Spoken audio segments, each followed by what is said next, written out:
There you go. Just wait till I get my Bitcoin right. TK, talk to us, man. What's happening, we're all fellas? here. We're all here because of you. Hey, man, I appreciate it, fellas. I appreciate it, man. I never take an audience for granted. You know what I mean? You always got to be good to the people, man. Always got to be good to the people. So, Steve, did you get a chance to see? Wait a minute now. You can't do that. You can't. No, be it's like, about you. It's all about you. We're gonna talk about you in front of your face for a minute. Hey, I feel like that was a Stephen A. Smith setup where you were like, TK, I'm only here for you. And then you get that out of the way so nobody can criticize you for not letting me talk. What I really want to do is talk to Steve. No, what I really want to do is get you two to get in a fight. So I'm going to see if I can set that up. Great. Let's go. Did you? Well, me and Steve, we've already done that, but go ahead. Did you get a chance to, did you see TK's video with Joshua Hensley? I think it was only like yesterday. I just saw a little bit of it. I did not. Was there something in there that was worth fighting about? No, let me summarize it for you. He probably got turned off watching the first 5 minutes to be NBA. To be honest, you know, a little bit. It's I'm not gonna lie. NBA. For me, the only reason I watched that video was because you started talking about basketball, and I was like, "All right, you got me. I'll watch." I'm surprised you got that far, man. Look, basically, I'll summarize it for you, Steve. Okay. And I'll fact check the summary. Every crazy, insane, contradictory, thing that Craig Wright has ever done, every promise he hasn't fulfilled, everything he's ever misspelled, every time he's ever been less than flattering in an interview, everything Craig has ever done is strategic misdirection. And that the very fact that Craig does things that seem crazy gives TK confidence that Craig is up to something really, really legit. That's basically the gist of the video, and I wanted you guys to fight about it. What does it mean when a fact checker chuckles himself? That's not a good sign, Isaac. TK, man, did I misrepresent you in any way whatsoever? Or maybe I strategically misdirected? No, so I'm always in a dilemma when I talk with Isaac about these things, because on one end, I've got this highly logical side that just wants to make sure everything is carefully defined and properly understood. But then I got this other side where if you say something that's sufficiently funny, I don't want to mess with that. I feel like I need to let that stand. You never want to ruin an entertaining narrative. And sometimes I have that conflict, man. So that was an entertaining summary, but I don't know if I could be the one to defend it though. Cause yeah, I think that would be an idiotic thing to believe. Let me see if I can give the more realistic. Yeah. Although I still prefer that one, but TK was basically arguing that there's clearly something that Craig has or knows that he doesn't want people to know that he has yet, at least. And sometimes it seems like he's just saying stuff or whatever, just being crazy, and he turns out to be wrong. But other times it seems like he's totally comfortable with people thinking that he's a fraud, or maybe he even wants them to, because there's some reason that he doesn't want the truth to be known. He's got some cards that he's holding up his sleeve, something to that effect. And you guys were talking about it specifically in terms of moving coins, that like, okay, Craig said coins would absolutely move. He said they were going to move. Well, he won the case, or, mostly won the case. Why aren't they moving? And, you were like, Craig saying they're going to move doesn't mean that they're going to move. Yeah. It means Craig doesn't mind a lot of people thinking they're going to move, and doesn't mind other people thinking he's a fraud if they don't move. But there could be a reason that he wants people to be deceived about the reality. You described it, and you were a little, in my opinion, a bit over generous to, the strategic genius of some of these things. But I think I get at least the possibilities you're getting to. But when I heard it, I thought Steve needs to be here. He's got to push TK on this because you and Josh were agreeing too much. Well, the way that you've just framed it there, I probably agree with a lot of that. But Also, so That's why I at framed this- it the other way first, because I wanted to fight that. So I think at this point, if you are not going to conclude that he is a madman, then you're sort of forced into the position of saying, well, he's got to be doing some intentional strategic trickery and deception, and he has information he doesn't want to get out, and he's got to be okay if people think he's a liar. I mean, you're kind of forced in that position. It doesn't mean it's wrong. It's just there's really, I don't see much wiggle room here. It's either he's like a walking catastrophe, or there's trickery afoot, and it just depends on how much I don't know how much leeway you want to give him. For me, I'm can real quick. I just want to point out, because I'm going to concede this to my own advantage here. I just want to point out the way that Steve framed the options. He just made it clear that we really only have two options. He provided us with the classic trilemma. Yeah, like either this guy is engaging in strategic misdirection, or he's a madman. I think that's important. I actually think that there are maybe there's a little bit more room to deny that Craig had anything to do with it and believe something else, but that would be to my advantage for you to frame it in that way, because what I want to do whenever we engage in explanatory reasoning, what we want to do is we want to apply pressure to every hypothesis that we form, right? We never want to be intellectually lazy by saying, oh, just because someone said it doesn't mean it's true. Just because someone said it doesn't mean it's false. No, we want to take data that needs to be explained, and we want to adopt the hypothesis that explains the most amount of data, has the least amount of contradictions, and the best ability to reconcile observations of contrast. And so the madman theory, it's very important, because when I apply pressure to that's going to be the easiest job I'll ever have.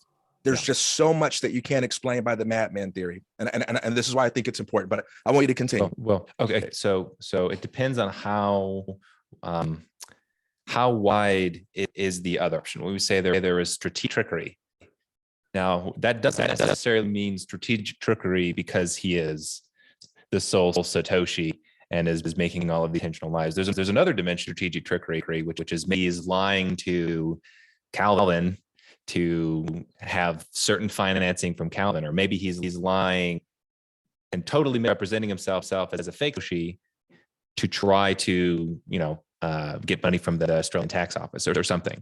So I would still put all of that in the category of he's like intentionally lying, and I think evidence definitely suggests he's intentionally lying and playing some games.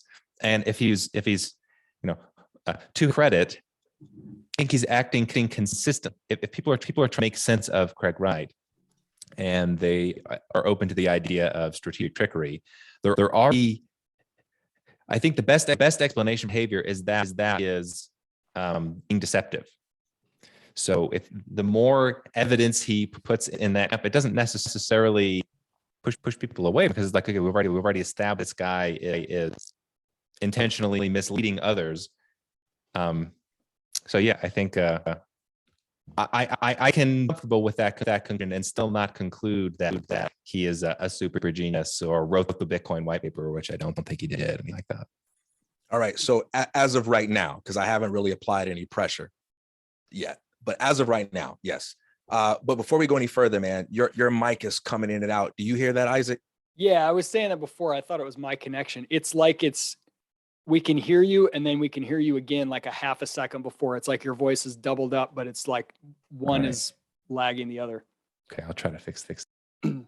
So TK, you said if you're presented with the options, that this guy's either just a total madman, or he's actually holding some real cards, that if you apply pressure to the madman hypothesis, it falls apart really quickly.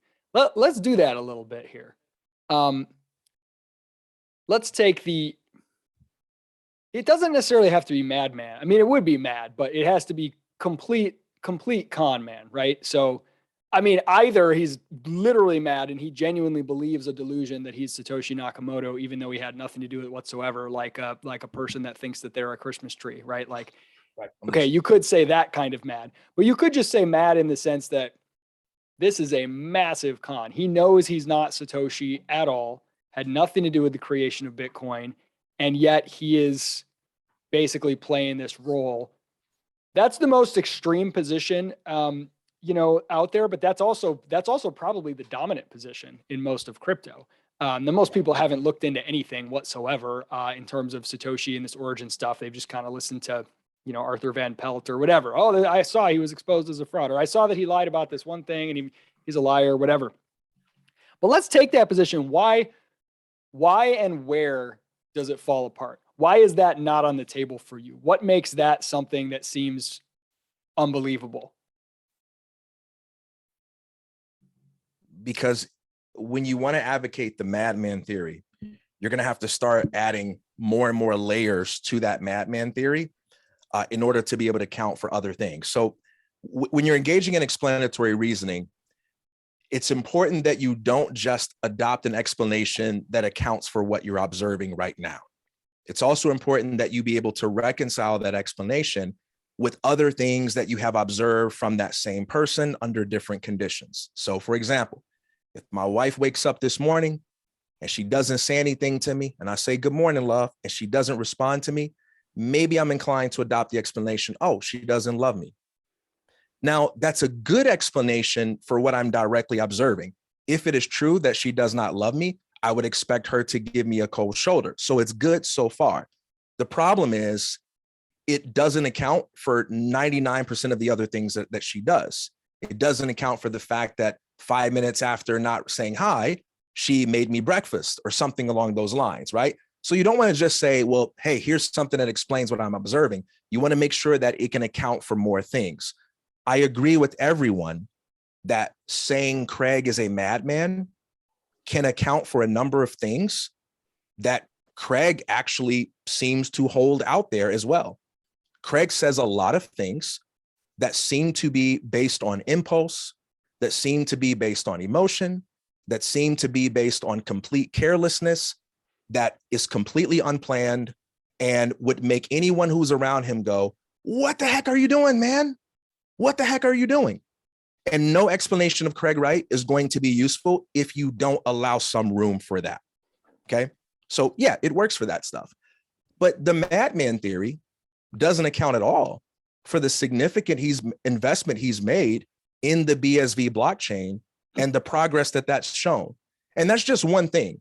You need something extra than the madman thing. You need something like because a person who's just mad and just randomly crazy and doesn't have a very specific agenda that they're willing to exercise a lot of persistence and discipline over time to achieve, they don't do things like stick with building a BSV blockchain, going through the things that he goes through for 3 years straight. They also don't successfully convince some of the most intelligent and wealthiest people in their field to take them very seriously and go to bat for them to build very valuable things. Now, you don't have to believe he's Satoshi with what I just shared with you. But the moment I introduce those things, you absolutely need to give me something more than he's a madman. Okay, so you need to layer your theory. Yeah. So one line of criticism here could be in crypto, it doesn't actually account that much. Say that you've got investors that are wealthy. There are a bunch of other projects that have got substantial investment from really wealthy people where the underlying tech doesn't check. So just to say, okay, so I think we can explain that. That doesn't mean an madman. Like that, the fact that he's raised money to work on the BSV blockchain. I think you could still put that in the bundle of competence on the responsibility of the investors are incompetent. Like I think lots of evidence. There is a lot of incompetence in crypto. The fact one person raises a lot of money does not demonstrate much, in my opinion. Can I? Wait, 1 second. I just need to introduce one bit of nuance because you're totally right. You should be accepted as proof that Craig is Satoshi. Right. And I'm not saying, even at this point, that the information that I gave you is easy to explain. What I'm saying is, when you explain to me what a madman is, I need you to show me how what we understand to be true about madman is consistent with that. Because yeah, you can raise a lot of money and be completely incompetent and untrustworthy. but that doesn't mean raising a lot of money is easy, right? It's kind of like when someone looks at a supermodel and says, oh, she's a supermodel just because she's beautiful. That's actually naive, because there are lots of beautiful people that try to be supermodels and fail. You need something extra. You need at least one more thing. Madman alone doesn't explain that level of dedication. And what's that other thing? Because this is where we start to apply the pressure and get into interesting things. Yeah. So just a bit of a clarification, because you're right that, Steve, that just attracting investment is not proof that you're not a scammer or a crazy person selling flim flam, especially in the crypto world. Craig and Enchain and what they've done with BSV, this is another reason why I don't think you can just dismiss it. It's very, very different than the typical mode. Some VC or some guy buying tokens or whatever, you sell them something with some white paper on some page and you take the money and you run, or the minute they realize it's a scam, they're like, that was a loss. They write it off. Yeah.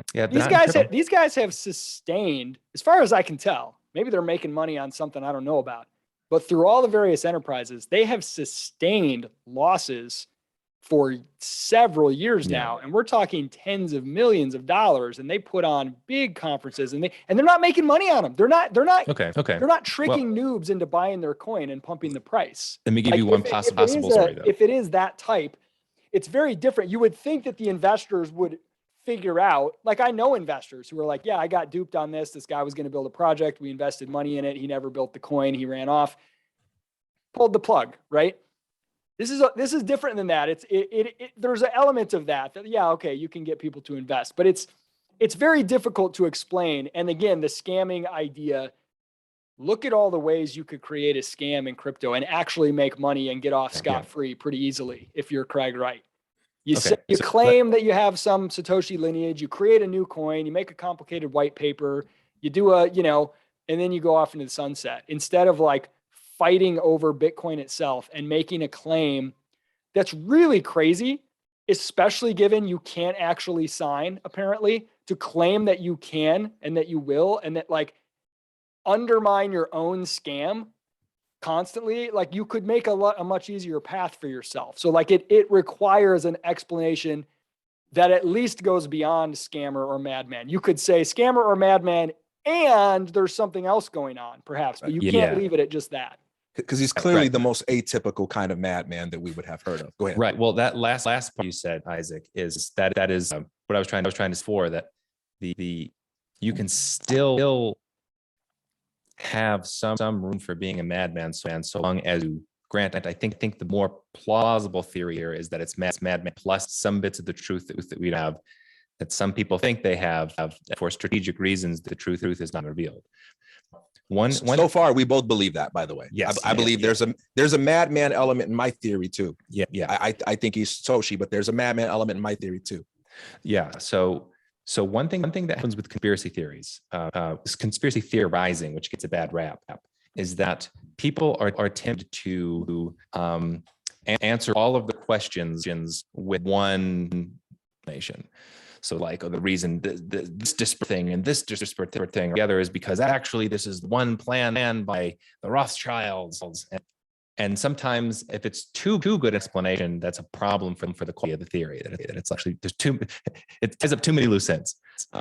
So I think here it's very possible that the untruths that we don't really have access to are complicated and disparate and somewhat contradictory, where you could have people who know more what's going on disagree with each other and have different goals.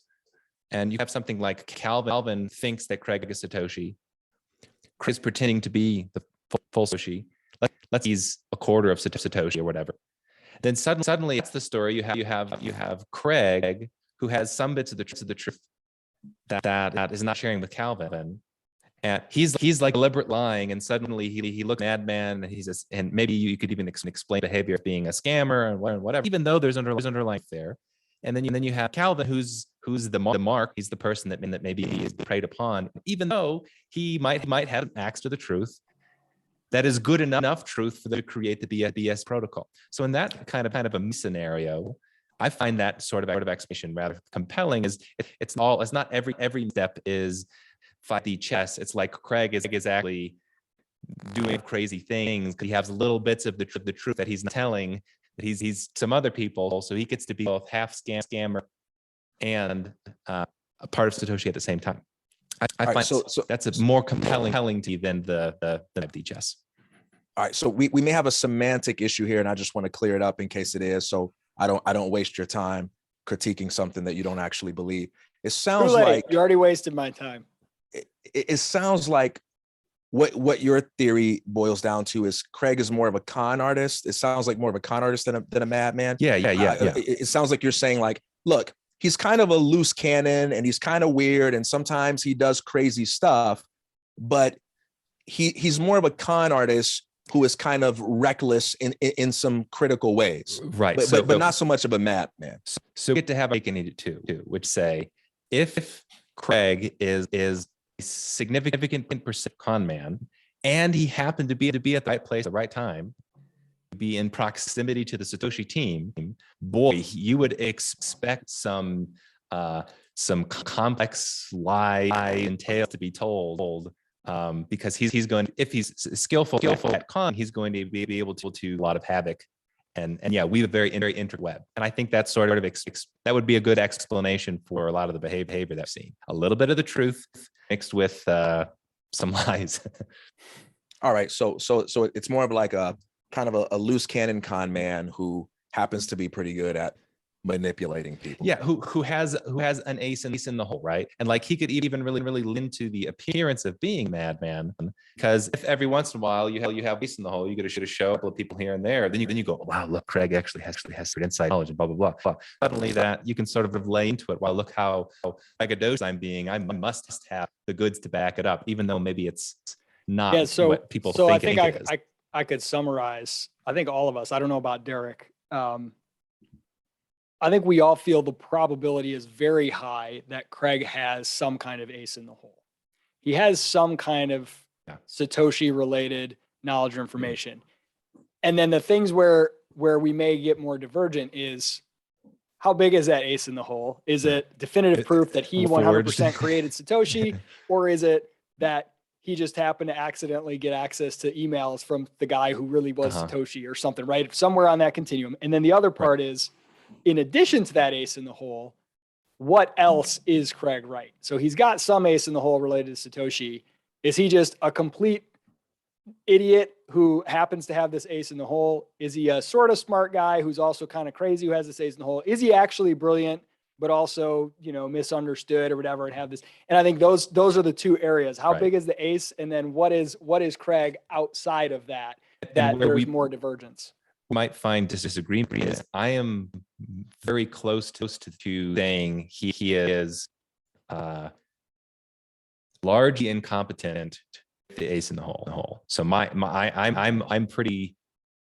I'm impressed by his level of conceptual understanding things, articulation ability. So in my model, I'm thinking his behavior is best explained by him being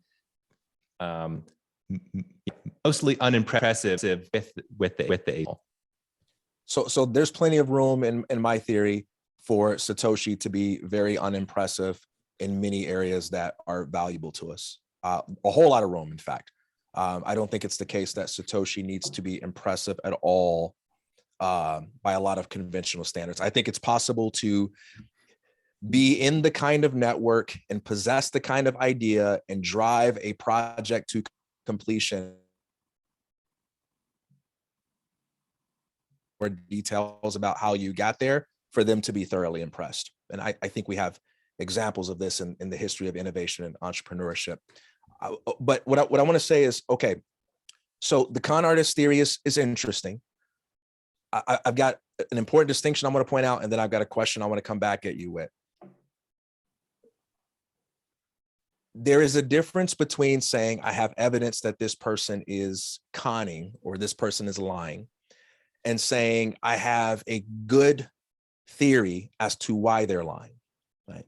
Something that people do often is they kind of observe a contradiction and they sort of lazily say, oh, this person's a liar. Therefore, whatever I feel like attributing to them. I'm going to do it because they're a liar.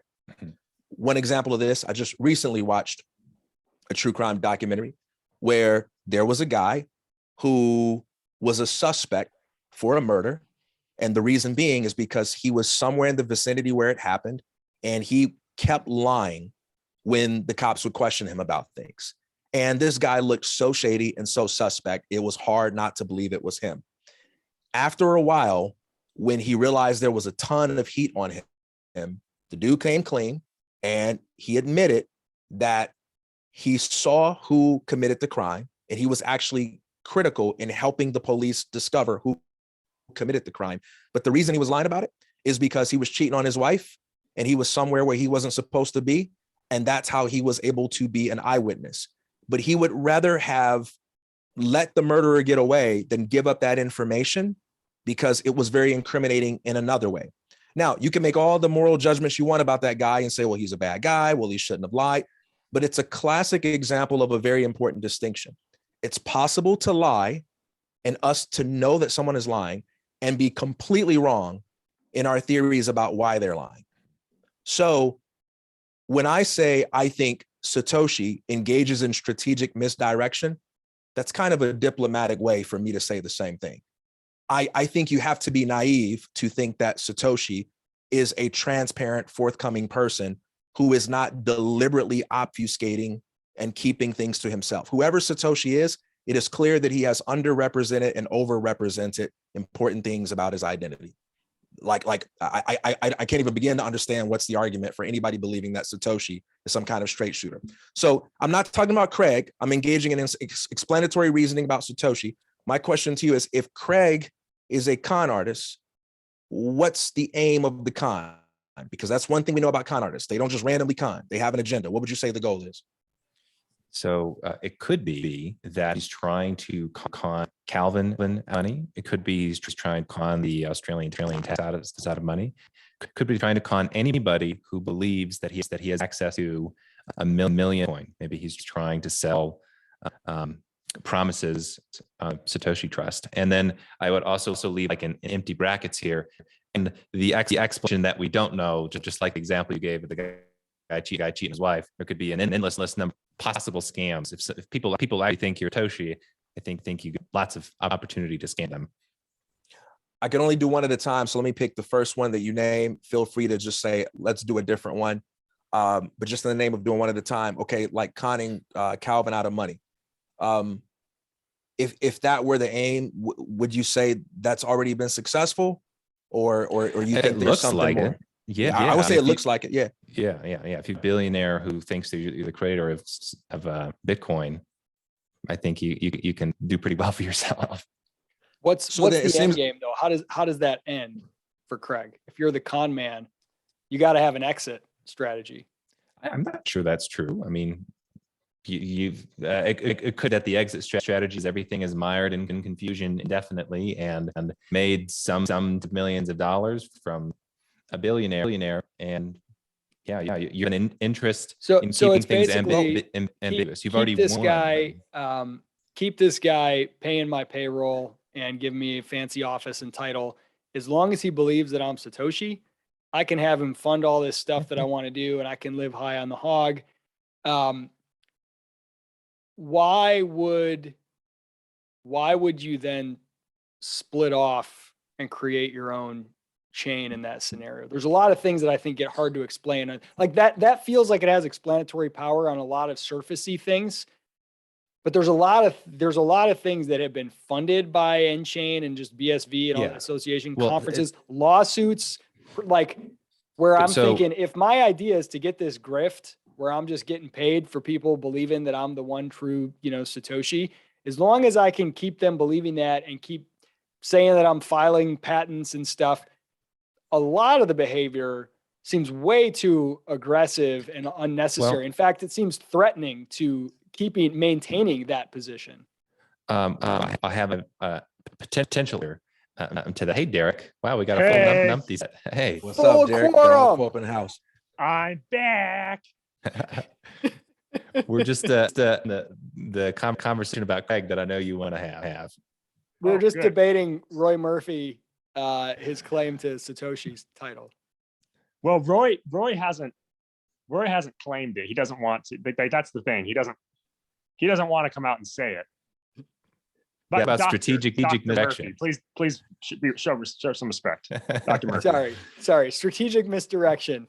Yes. Okay. I want to respond though, just directly to that. So it's saying this is the most likely story. I'm just saying here's a story to tell which could explain Craig's behavior in terms of trying to con Calvin.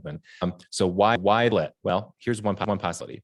Craig clearly vacuums up a lot of information and is connected to people who are somewhat technically competent, whether he is or not. So it could be that around the time of the BSV-BC split, he's talking to some BSV devs who are telling him, listen, I'm full of shit. Doesn't have talking about, let's all go back and read the works of Mike Hearn. And if you do, you'll find out that BC is not where it's at. We don't want to be part of this group. It Larry Satoshi like incompetent to say, I know what's going on. You guys are wrong. We're going to do away. And so he played into the act with some technical people around. And that's why he went along with the BSV. I mean, it looks very, that move of competence, right?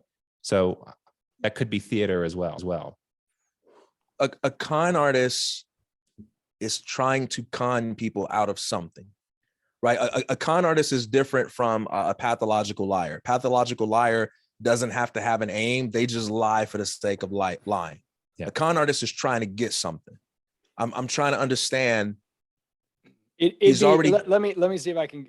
It'd be very, very difficult to be an effective con artist and a pathological liar at the same time. Unless and you have an ace and then you could do it. If you have something that is beyond just your own word and your ability to persuade that, right? Which is like absolutely crucial. Difficult. I mean, when you hear Carolina Bilaldo or whatever be like, yeah, I have never seen somebody come across worse on a stand. This guy is totally unlikable. When you see just the way Craig comes across, the people that are like con artists, I'm like, there's no way that guy is conning anybody just how he comes across unless he has something. And then that's the question of like, what is that something? And what is he trying to do with it? And how possible is it to do that with whatever he's holding with a guy like Calvin or whoever else may be involved? I mean, even just people that want to work with Craig. Sorry, I lost track. Just go ahead, TK. I interrupted you anyway. Yeah, and by the way, when you're thinking about whatever the ace in the hole is, the theory needs to account for the fact that a number of different intelligent people have staked their reputations, a lot of money, and a lot of time and energy on whatever that ace is. Now, by itself, that doesn't mean, hey, Craig is Satoshi, but it's a piece of data that needs to be explained. What I wanted to say about the con artist and pathological thinking thing is I actually think it's impossible to be both at the same time, because a pathological, in order to be a con artist, you need to have a sense of purpose. It might be the kind of sense of purpose that we despise, but people sometimes just throw out con artists to refer to anybody that seems scammy to them. And they overlook the fact that being a successful con artist is extremely difficult. Most con artists fail miserably. The con artists that are successful, when you study them, are actually very talented people who have 1 to 2 things that they are so freaking good at that if they could have just channeled that to something that was legal and morally good, they would have been successful people. So to say that someone is a con artist who is both successful is inconsistent with the pathological liar thing, because pathological liars don't have the sense of purpose, perseverance, and drive to be able to achieve things over long-term spans, because they just can't help themselves. Well, a pathological liar just, yeah, go ahead. I just want to directly, challenge that. I think you can be both.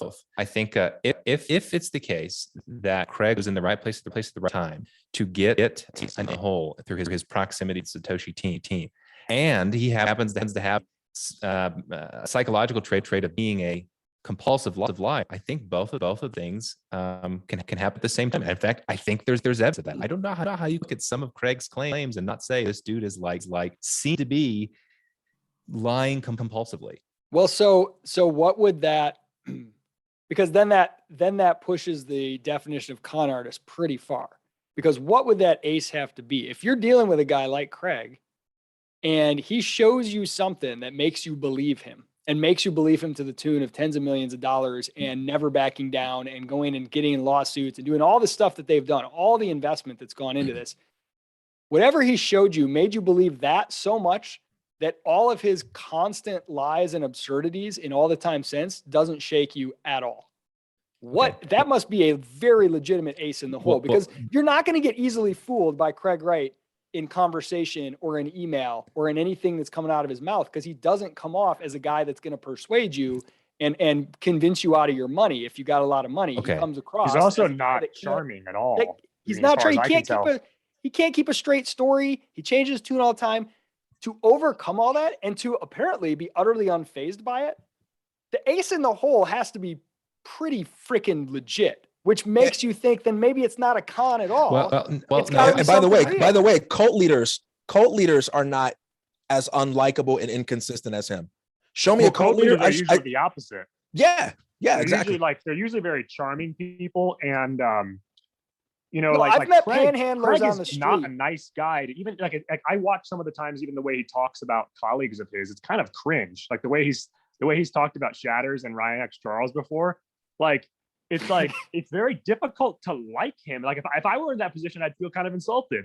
He's not a charming guy. He doesn't give compliments to people. He doesn't, like even when I remember on stage, I was listening to they asked George Gilder to say something that he's learned from Craig. And George gave this really great response. And then they asked Craig to say something that he learned from George Gilder. And it was just like the most, kind of like made up on the spot, non-answer you could imagine. And it was like, yeah, like this is the kind of guy who doesn't give credit to other people. And that's very difficult to pull a con off like that, or to develop a cult like that if you're not being that kind of person, if you're not making people feel good about themselves. That is a good point. To directly respond then to the quality ace in the hole concept. Is it the case that Phil's story, if it were true, would be sufficiently accurate to justify Craig's behavior? Would you say, well, if Phil's story was correct, that would be a big ace in the hole where somebody could be both con man and a pathological liar and part of the Satoshi team at the same time? I would say yes. Yeah. I would say if you're reasonably strategic about it, you're that close to being Satoshi, even if you are some conceptually incompetent and to understand the technology itself. I think you could get away with a lot. Phil's story, but Steve, I think your job here is to come up with a way to explain this stuff without coming into the Satoshi camp, right? Because if Phil's story is true, then that means Craig is Satoshi. And my theory of Satoshi is that no, that doesn't mean that at all. I think it totally means that, but I think it does. I think Phil's story 100% gives Craig credit as Satoshi, even though Phil doesn't think that. I think that's a bit of a specific definition. So like, can I qualify it? Can I just one point? Yeah. And then I think most people would say Satoshi wrote the white paper. If you read Phil, Craig did not write the white paper. So I think just on that metric alone, people think of Satoshi as the writer in the forums, the writer of the white paper, and I don't think that's correct. Yeah, I don't think he wrote the white paper. I think he thinks he wrote the white paper, but I think he put a bunch of stuff together. I think Satoshi's the guy who solved the conceptual problem and who was using the alias of Satoshi to answer forum posts, to write the white paper. Agreed. That's not Craig for the most part, according to Phil's story. No, so it's a definitional difference then, because I would be willing to say, where can you rightfully claim to be Satoshi if you created Bitcoin? Yes. And I think writing most of the text that ended up in the white paper, or all of it, answering a lot of the forum things and emails, that's not the same as creating Bitcoin. I think by Phil's own story, Craig is the absolute driving force in getting that thing done. Even if he didn't understand a lot of it, even if he needed other people to solve the problems, these are guys that are the type that are like solving the problem, but they're like, oh, I don't know if it's good. Maybe we won't publish it. And Craig's like, no, we're going to do it. We're going to publish it. Oh, too late. I already published it without asking. I already put it out there. Like, the project would not have gotten off the ground. Phil could have solved that problem and never published it, and no one would have ever known if Craig weren't there, according to his own story. So like, to me, that gives you a claim to say you're Satoshi. Who's the one running out there? Okay, I'll go get all the emails. I'll make sure this happens, right? No, it gives you a claim to say the creator of Bitcoin, not Satoshi. Or you were a project lead in the Satoshi team or something like that. But yeah, you were saying before we all we interrupted you. Well, two things about that. Whether you call him Satoshi or a creator of Bitcoin or a guy that was kind of in the room hanging out with the real Satoshi. I mean, the fact that the other Satoshi got amnesia and then the other one died, who else is there to say they're Satoshi? What I want to say about this is that, number one, any of those things would be sufficient to absolutely decimate 99% of Craig Wright's critics, because none of them are hating on him and mocking him with that level of nuance, right? They're saying total fraud, total liar, total con artist, didn't even know about Bitcoin in 2012. So I just want to point out, like, if that's the theory, that, you know, we're not going to call him Satoshi because he wasn't the guy that actually wrote the white paper. He was just kind of in the room all by itself. That's enough for him to completely decimate all of his critics and prove all of them wrong. Secondly, that's also enough to possibly have a significant amount of power to sway very important events in crypto. Thirdly, my problem with the debate over who gets to be called Satoshi is I think it overlooks a very important subjective dimension regarding who gets the credit for a project. That's always a debatable thing. And whenever you have a team of people working on something, ultimately, the creator, in many ways, is the subjective outcome of who controls the narrative. If Isaac walks into a room and he's got 5 people in that room, and Isaac says nothing more than, we're going to change the world, and he walks out of the room, and the 5 people in there are like, whoa, I would take a bullet for that guy. He just changed my life. You know what? Here's what I think he meant. And then everybody starts working together and they start busting their asses for Isaac. He never comes back into the room again. And they build something amazing. And they all go, Isaac was the architect, man. Isaac was the dude that did it. You're not going to be a management style, by the way. And an argument could be made. An argument could be made that he's the creator, but this is why I said in my conversation with Joshua yesterday, I think the wrong question to ask is, should I be impressed with him? I think the wrong question to ask is, should I respect him in the way that I respect the kinds of intellectuals and creators that I admire in my personal life? That may be an important question, but that's not one that I'm trying to answer. Like, it doesn't matter to me if Craig physically wrote the white paper, or if he dictated it to the guy, or if the guy who wrote it was like, you know, it's completely inspired by Craig and gives the credit to Craig. To me, that stuff is irrelevant. What's interesting to me is, number one, how any of those things are absolutely sufficient to completely destroy everything that his mockers are saying, how that gives him power. And 3, what is the narrative that the other people he was involved with would tell about that story? That's what's interesting and important to me. I think, though, it's worth pointing out that if Phil's story is the truth, which I think if Craig had anything to do with Satoshi, then I'm a firm believer in Phil's story is the closest to truth that we have. It's still allows for a huge amount of fraudulence. So in himself, like if you talk to him and follow what he's saying, he's said that on many occasions that Craig still doesn't understand the technology and still largely fraud. Yeah, he was a part of it. He was a researcher. He was a gopher. But you can have your cake and eat it too, where Craig's critics were pointing out the insane amount of inconsistencies, what seemed to be patent lies, what seemed to be pathological lies. Maybe all of that is true. Like, he really is that inconsistent. He really is that much of a liar. Maybe he is almost that fraudulent, because in the claims that he has made about himself, if 0.1% of them true, you're still mostly a fraud. And yet we can we can eat the cake too, because we can say, okay, yeah, he might have been part of the Satoshi team. I'm gonna just throw a little note out there for anyone watching this. If you don't know what we're talking about when we're saying Phil, there's a guy named Phil Wilson. If you go to vu.hn, it's like the length of a book. It's his story of the Bitcoin origin. And for my money, it has the most explanatory power. Certainly it best explains Craig Wright more than anything else I've come across. And I think it has a very believable story about Bitcoin's origin. What it really doesn't explain well at all is Phil Wilson himself. It's very hard to figure out. This guy, he just seems so implausible. It's a better story explanation about of Craig Bitcoin than Phil. and about Craig are eminently believable compared to like Steve said, the best that we had. Compared to every other bit of information, every other narrative I've seen, it makes more sense of the available facts. So anyway, you can check that out. If you want. And how, as one who probably qualifies a critic here, sorry, it really gives you unlimited license to not give him credit. Right. In my value system, like I care about concepts, and like if I say, is this a great mind, and how strong is your conceptual analysis? Do you really understand what you're talking about? How strong is your ability? Can you communicate your concepts? And get to say, okay, Craig has not given sufficient evidence that he had deep conceptual understanding thing. Maybe some concepts in economics he's good on, some concepts when he's obviously good on. But in terms of the super genius he portrays himself as other people portray him as too, qualify. Great. We get to say that. If you want to talk about fraudulence, and maybe it seems like he's got a track record since for Bitcoin of being a disingenuous guy that you don't do business with.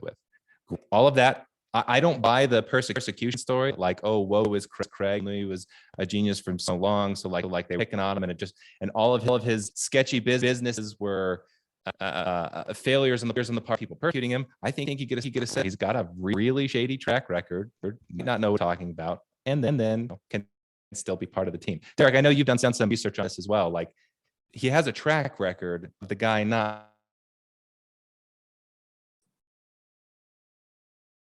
Yeah, no, he doesn't really, I mean, as far as I can tell, he doesn't really have a whole lot to actually show for what he claims to have done. It's kind of like one thing after another of like sort of phony claims or, half-baked projects that aren't real. I mean, BSD is the most real one I can see, right? This is where the TK, you're when you said examining, what did you say? Doing evidentiary analysis, or I can't remember the phrase that you used. Explanatory reasoning, yeah. Explanatory reasoning of this stuff.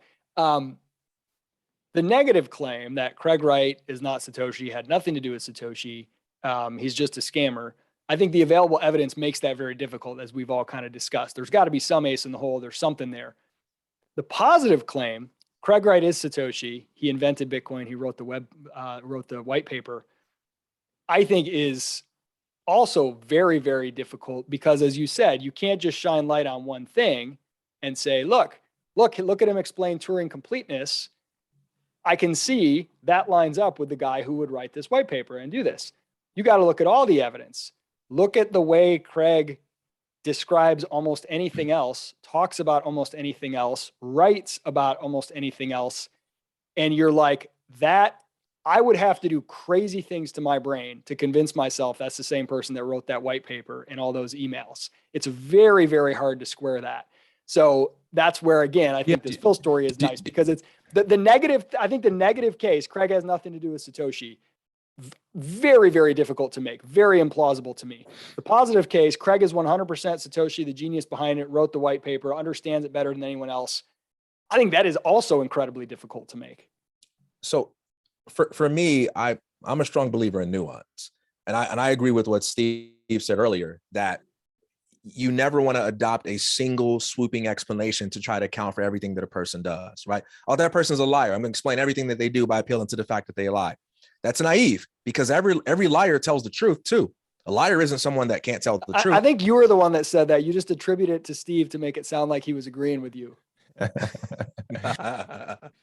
Like a liar isn't someone that doesn't tell the truth. A liar is someone that just does whatever benefits them. And they're willing to lie, but they're also willing to tell the truth as long as it benefits them, right? So you can't be oversimplistic with things. And for me, I've never believed that Craig was alone. Like, that just doesn't make sense to me. So I think there's room for nuance in what a person means when they say that Craig was the creator of Bitcoin, or you want to call him Satoshi, however you want to do this. I think one thing that you could mean, and Craig has at some point in time advocated for almost all of these different positions. One thing you could mean is that Craig was the sole creator of Bitcoin. Nobody else played any non-marginal roles. If anybody helped him out, it was the equivalent of being the book editor or the designer for the book cover, but Craig was the man that gave everything. Okay. Second thing you could mean is that Craig was part of a team who created Satoshi. And we can have debates about how much he was involved. Some people may think he was like only 10% involved. Some people may say he was 1/3 of Satoshi. Some people may say that he was the central figure, but there were some important things that he didn't quite know or understand, and he needed some other critical players in the mix. That's another way you can talk about Craig being Satoshi. That's my position. And I base that position on a couple of things. Number one, things that Craig himself has said in the past. Number two, very good reasons I believe Craig would have for changing that story and over-representing his involvement and under-representing other people's involvement, i.e. the Kleiman case, where it benefits him on multiple levels to make sure that no one thinks that Dave had an exaggerated level of involvement. Now, that doesn't mean that Dave Kleiman was equal to Craig, but what I'm saying is when people are coming for your assets and people are coming for your IP, you don't want to do a lot of flattering talk about their contributions. That's not the time to do that, right? If Isaac were to talk about the contributions that I made to projects that he's done, how flattering he's going to be might depend on context. If people just ask him, how much has TK helped you? He might be like, hey, this is my best friend for 20 years. I couldn't do it without him. On the other hand, if I try to suit a brother and say we were equals, he might be like, hold on, TK only did this much. So the context can change. But for me, I don't think it's necessary at all to believe that Craig Wright was 100% Satoshi and had no significant help from other people. Even the whole misdirection thing, like I never said it was brilliant misdirection. Every single person who's ever lived has engaged in strategic misdirection. I don't think all of us are brilliant, but everybody engages in strategic misdirection. That doesn't mean that he's brilliant. And so I think people treat these concepts like, well, in order to engage in strategic misdirection, it must be genius level. No, somebody might just have a reason for lying. Okay, you know what I mean? So question then, when you use things like he submits documents to the court, he says, they were fraudulent, and he said, well, somebody else put him there, and he was hacked.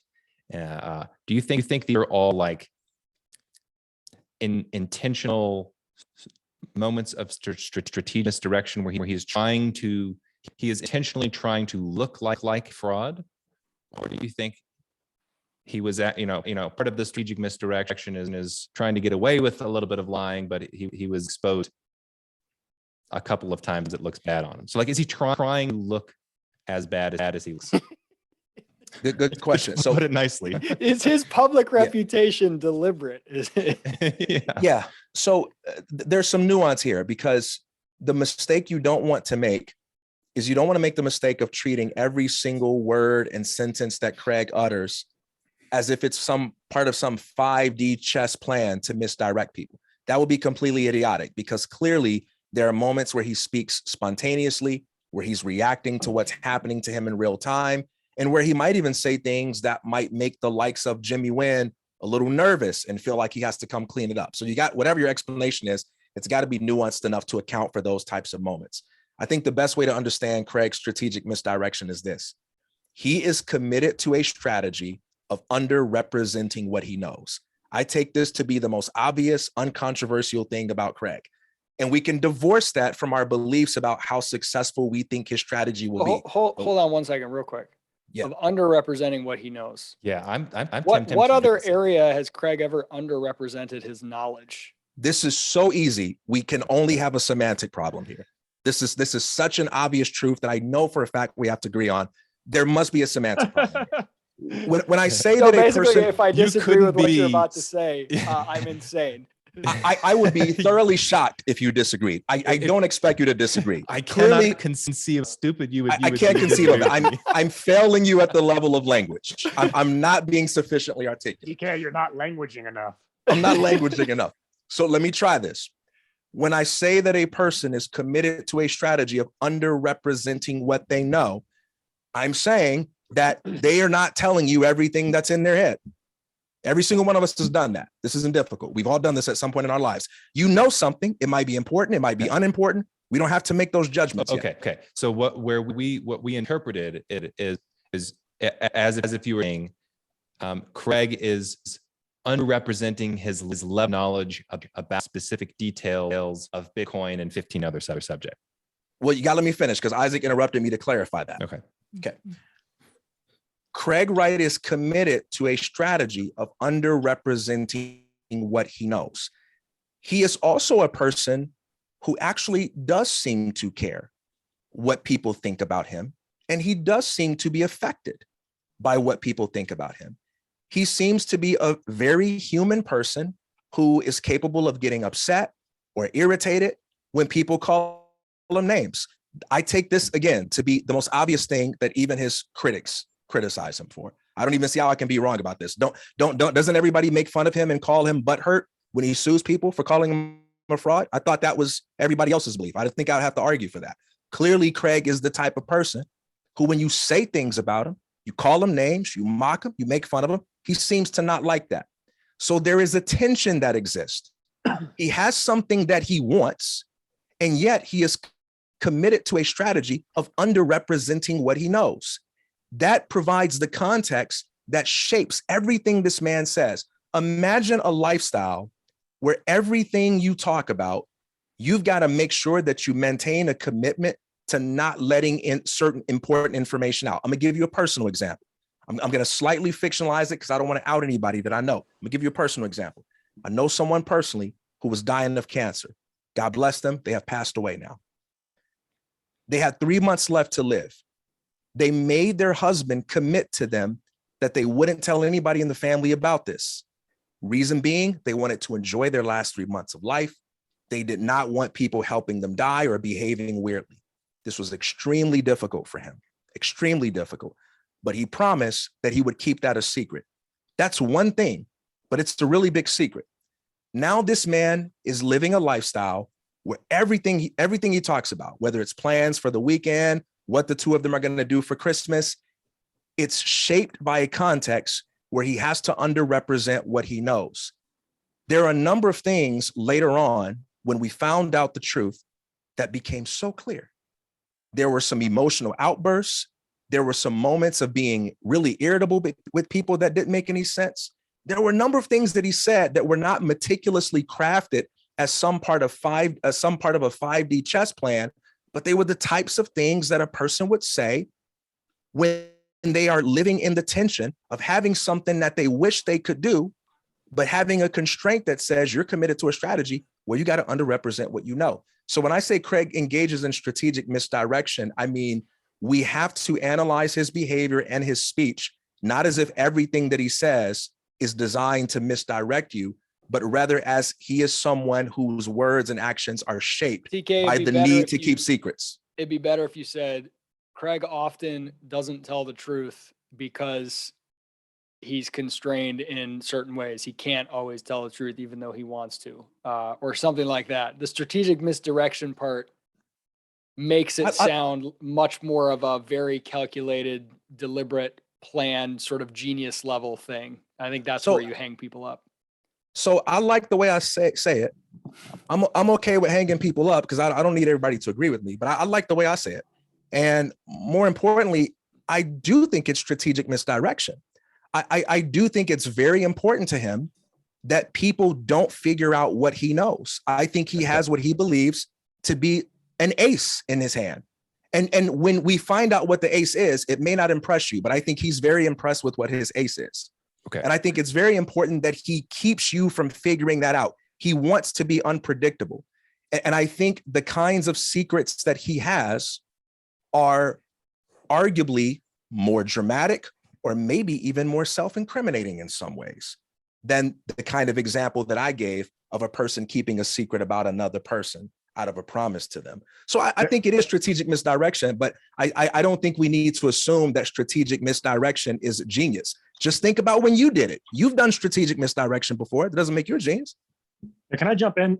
I agree with a lot of what TK is saying. I think that when people judge Craig, as much as I, am interested in you got to look at the fraud, and you can't just be so naive as to constantly say it's, something else is going on. But on the other hand, I think it's equally naive to assume that the only motivation for lying is that he's actually a liar, or that he's a scammer, or that he's actually being dishonest about his claim to having been involved in Bitcoin. Like, I can imagine plenty of situations in which he's telling the truth, but for at least essentially there's an essential truth, and that the lies can be seen in some way as rational or justified lies. So like an example would be like, if you have an agreement with someone, a business agreement with someone, and then that person dies and you have no written contract to it, and now you're getting screwed by someone who's trying to, say that, well, you don't have proof that you had a business agreement, and then you go out and forge a contract.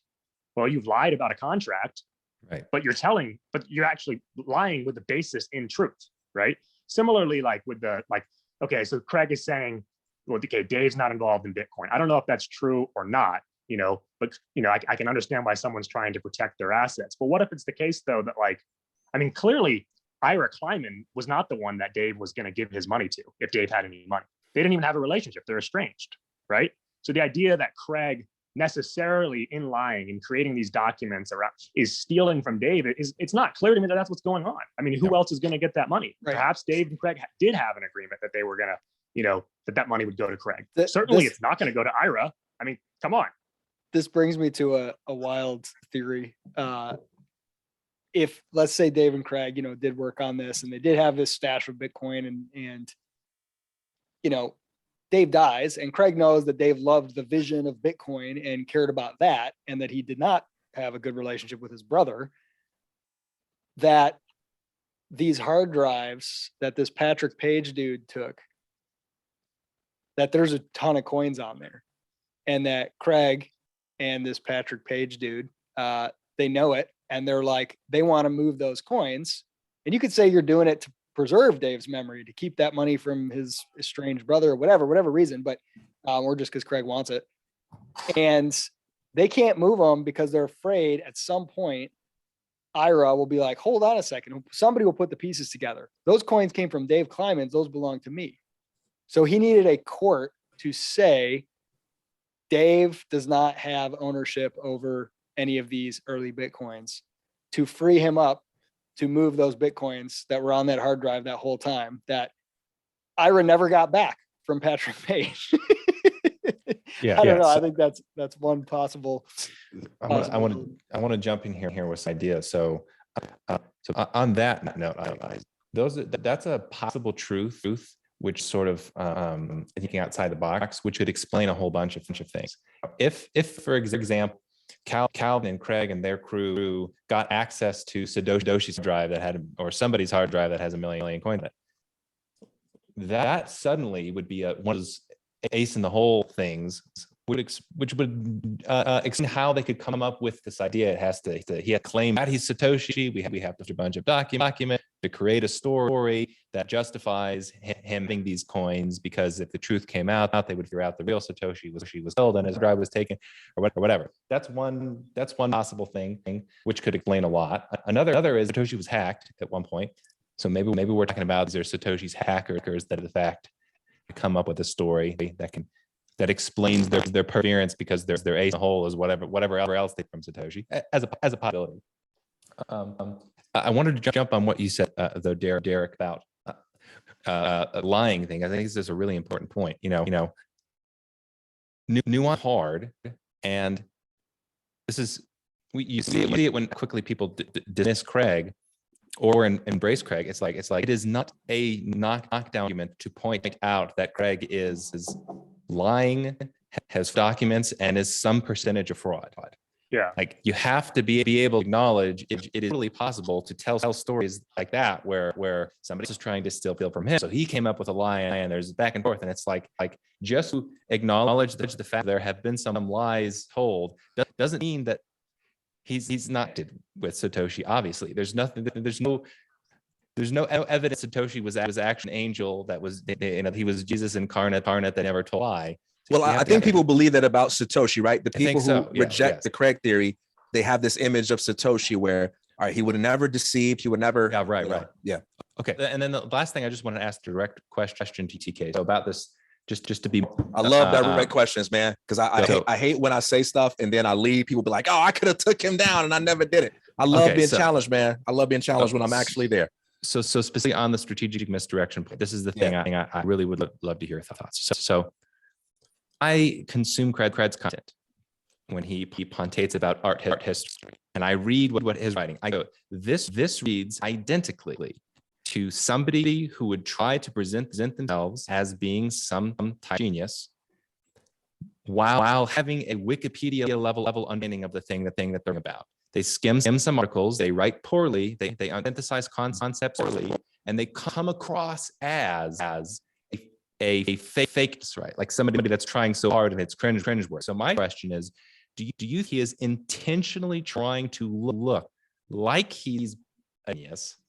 Is he trying to look like a pretender? That's what I want to know. Is he? Because it's pretty easy to say, here's a guy who's pretending to have knowledge, doesn't have knowledge. You think that's intentional? So I do think there are some very specific ways in which he is trying to look like a pretender. I don't think that's one of them. I think when he writes his blogs, I think that's him. I think he's showing up as himself, writing about what he's interested in, writing how he writes. And for the sake of argument, I want to concede everything, because what I don't want to do is I don't want to get distracted by things like, should I be impressed by him? Again, those are boring to me, right? Should I think he's a good writer? Should I think he's intelligent? So I'm gonna concede all that. But I think when he writes his blog posts, he's showing up as himself, writing how he writes. And so I don't think that's any kind of strategic misdirection or anything like that. But there was something you asked me that I wanted to say. So in my mind, just maybe this will trigger it. I'm thinking. Okay, well, so I think that's true. I think Go ahead. Oh, okay, yeah. This seems like something that you would do if you kind of wanted to claim credit for something that wasn't yours. If you kind of wanted to be a genius. So I actually think Craig does want the intellectual respect. I think he totally wants that, right? I mean, anybody that talks about their degrees as much as he talks about it. Say what? You think he wants the intellectual and he's trying to get it actively? I believe that Craig wants to be respected as a serious. I believe that Craig wants to be respected as a serious intellectual and does things that indicate that. Whether you think that's right or not, whether you think he's going to succeed or not, I take that to be pretty obvious and uncontroversial. I don't even think that there's a value judgment and couple up together with that. Now, if all we had from him were a bunch of blog posts and a bunch of claims to be Satoshi and a bunch of people laughing at him, I think the debate would be over. But the problem is we wouldn't even need to have a debate because nobody would be talking about Craig. He wouldn't be so relevant. What makes him interesting is that in addition to that, he's actually done some things that no one else in this space has done that have to be explained and aren't quite easily explained. And my theory on Craig is that on one end, he is a genius in ways that I don't think would impress you, because we've had this conversation before. I think Craig is a straight up baller, a straight up genius in ways that I truly don't think would impress you. But I also think it's the case that Craig actively tries to do some things to impress people and it just doesn't work. And I think it kind of frustrates him a little bit. And I think there's kind of like a social intelligence sort of thing that creates some friction. I think you can have both of those things in the same person for sure. This is, I mean, that's the crux of like, that's what you walk away from if you read Andrew O'Hagan's Satoshi Affair. This is kind of a tortured man in that Craig absolutely desperately wants to be taken seriously and respected as an intellectual and respected as Satoshi. Being credited as you're the guy, you understand it, you built it. When you speak on Bitcoin, we all listen because you know what you're talking about. He absolutely wants that, while at the same time not wanting or not being able to prove it. And when you say he wants you to believe he's Satoshi, but he can't prove it, most of his critics will hear, that's what I'm saying. He's a scammer. He wants you to believe he's Satoshi, but he can't prove it. But you have to think about why can't he prove it? There's a lot of things involved there. I think he's got he must have some kind of proof, some kind of ace in the hole, as we mentioned before. But there's some reason that there's not this big, easy reveal. And he can't do that, or he doesn't want to do that. But at the same time, he's tortured because he does want the respect. He does want to be treated but he's tortured not just because he wants the respect, but because he can't get it, might not deserve. So we can't pretend. So if what you just said is true, that he is genuinely trying to look like genius through his blogs and writing. I don't know how you conclude anything then. That's not a good sign of his intelligence, because he is a good sign of his what? A good sign of his what? Of his intelligence. You can't tell me that somebody is trying to and sound smart, and if that person ends up writing Craig Wright, I would have to say, not only is that person not smart, wow, really embarrassing to think that he thinks he can get away with that, and that he's going to be like impressing people that aren't self-sufficient. I'm like, you're not very bright in that area. Let me tell you why I don't agree with that. I think this is one of the most underestimated truths about intelligence. I think it is exceptionally easy for all intelligent people to sound stupid. Yeah. I think that's the easiest thing in the world to do. Yeah. Yeah. Easiest thing in the world to do. You put them in the right context where they are not optimized to show the kind of genius they have, they're going to look dumb. Sports analogy, NBA analogy. It's possible to have a great basketball player. You put him on the wrong team with the wrong system, the wrong coach, or in the wrong position. You put a point guard at center. He looks like he can't play. He doesn't look like a star that's out of place. Russell Westbrook on any team with anyone. Sorry. So now consider the fact that whether you're impressed with his strategy or not, he's committed to a strategy that requires him to underrepresent what he knows, but he also has something that he wants really bad. And the way in which he goes about pursuing it has this very real constraint. He is given plenty of opportunity to look dumber than he actually is, to look less competent than he actually is. Now, sometimes I think he's playing games. Sometimes I think he presents himself as being harmless in a way that baits people. Sometimes I think he just looks shady and dubious in the way that you will necessarily look when you can't or won't say everything that you know, because there are places you can't go in a conversation. But no, that doesn't make me question his intelligence at all. See, I think so. Intelligence is, and it wouldn't make me question yours if that were you. Yeah. So intelligence has many dimensions to it. In the way that he is, in the value he has this idea. He has this picture of what he thinks a genius, what Satoshi would be like, and he's trying to act it out. And it's such a spectacular failure. It's an important data point, not just to say, aha, like a foolish person, but to say, wow, the story we have about this person, that along those dimensions, this intellectual dimensions, he doesn't score high marks. Now, I'm fine with that. Like it should be the case that you can say, so the Satoshi team was complex. Why in the world do you think that everybody on part of the Satoshi team is going to fest that style of intelligence? It'd just be ridiculous. Like I say, well, you're going to have the driver, you're going to have the visionary, you're going to have the technical plan. Each of them is going to have different strengths and weaknesses, but at least along the dimensional Craig is trying to present himself. Okay. But the writer of the white paper can separate through. He's definitely weak on that in that domain. It's amazing, right? All the more reason that ace in the hole must be something pretty darn legit, because look, to scam somebody, if you're the type of person that it's not just like when Craig writes a blog post about art or whatever, it's not just that what he writes doesn't reveal somebody who has a very deep understanding. It's the fact that it seems that he thinks that it will work on you. Yes. Right? That judgment, that is not someone who's capable of scamming. If he thinks that will work on making you think he's a genius, that is not somebody who has nothing and can get away with bluffing, right? That's a point. Yes. Yes. And so what is it that he has? But here's another thing I want to say too, man. And I'm not making an appeal to authority. I'm just illustrating. I know Derek and Isaac will probably have this experience as well.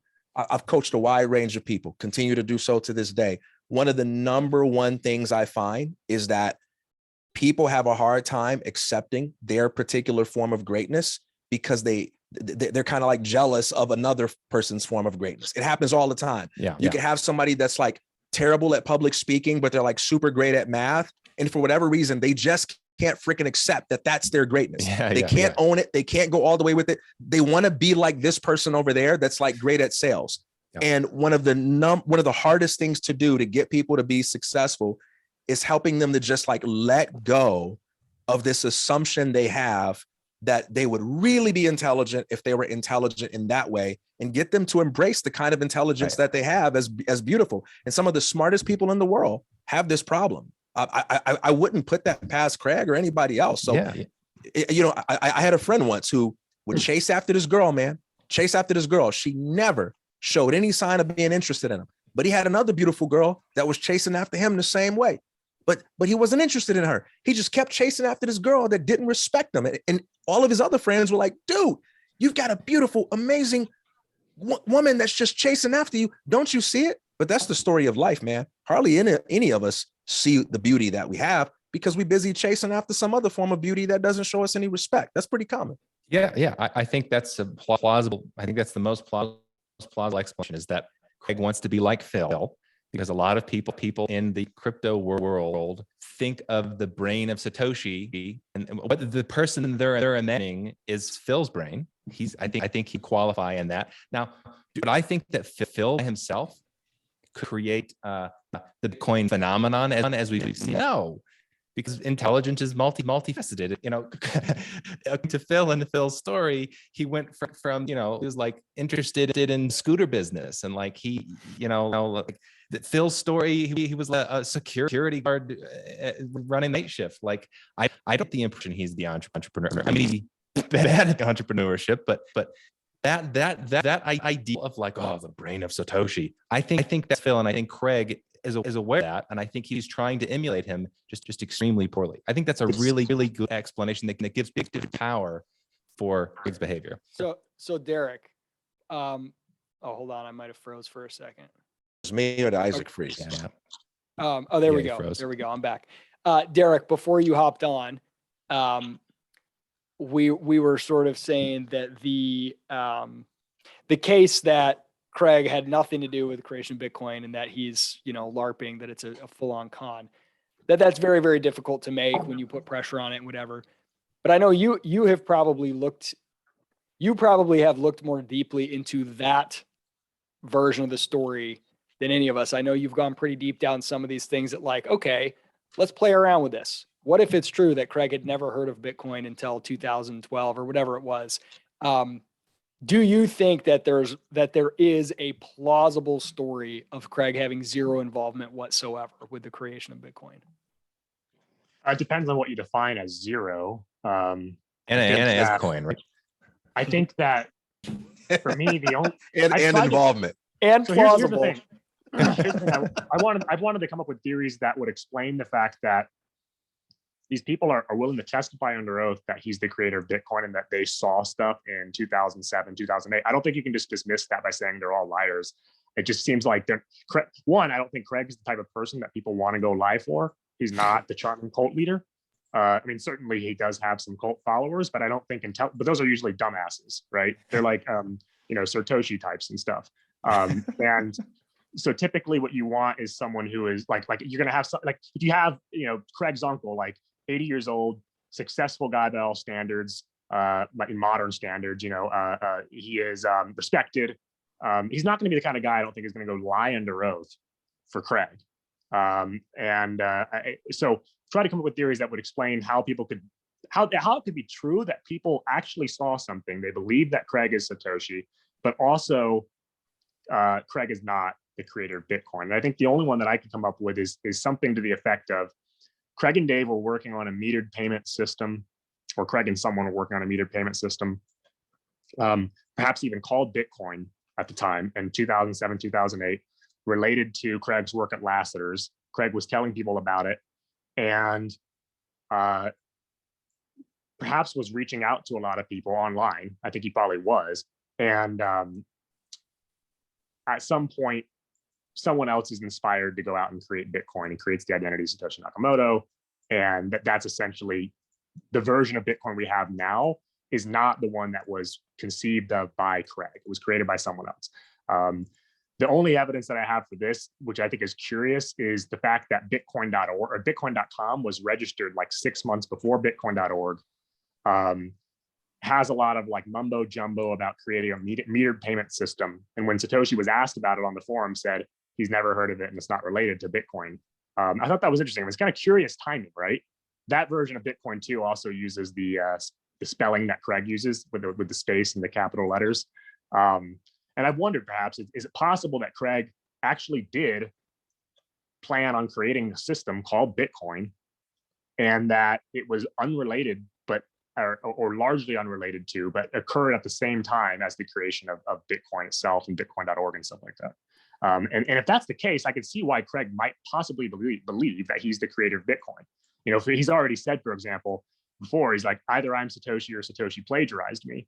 To me, that's kind of an interesting statement. I mean, it could just be just a manner of speaking, but it could also be something more revealing, that like Craig genuinely has a feeling that he was the guy who came up with this idea, and that whoever Satoshi is stole it.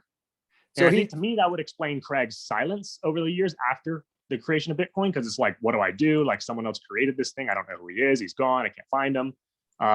It would perhaps explain, the fact that he's able to call on people who, will testify that he was creating something called Bitcoin, that he talked about something called Bitcoin, but also perhaps allow for the possibility that he wasn't literally involved in the Bitcoin that we have today. I don't know if that's true. Astronaut theorists say yes. No, so the idea is he was. That theory is that. I'm not saying I believe it. Is that theory is that literally in the realm of ancient astronauts? I don't think it's that. No, not at all. No, not at all. I just like that phrase. So the idea is he was working on something called Bitcoin, and he at some point, a metered payment thing. At some point, he comes across Bitcoin and peer-to-peer electronic cash, and he's like, "What the hell? They stole the name of my thing." And he's like, "Well, that's kind of similar. That's what I was working on too." And he gets ticked about it. At some point, he would still have to gain some kind of inside knowledge about Satoshi to be confident enough to claim to be Satoshi and know that the real Satoshi wouldn't call him out, right? Somewhere in there. That didn't happen until 2015, right? Right, I know.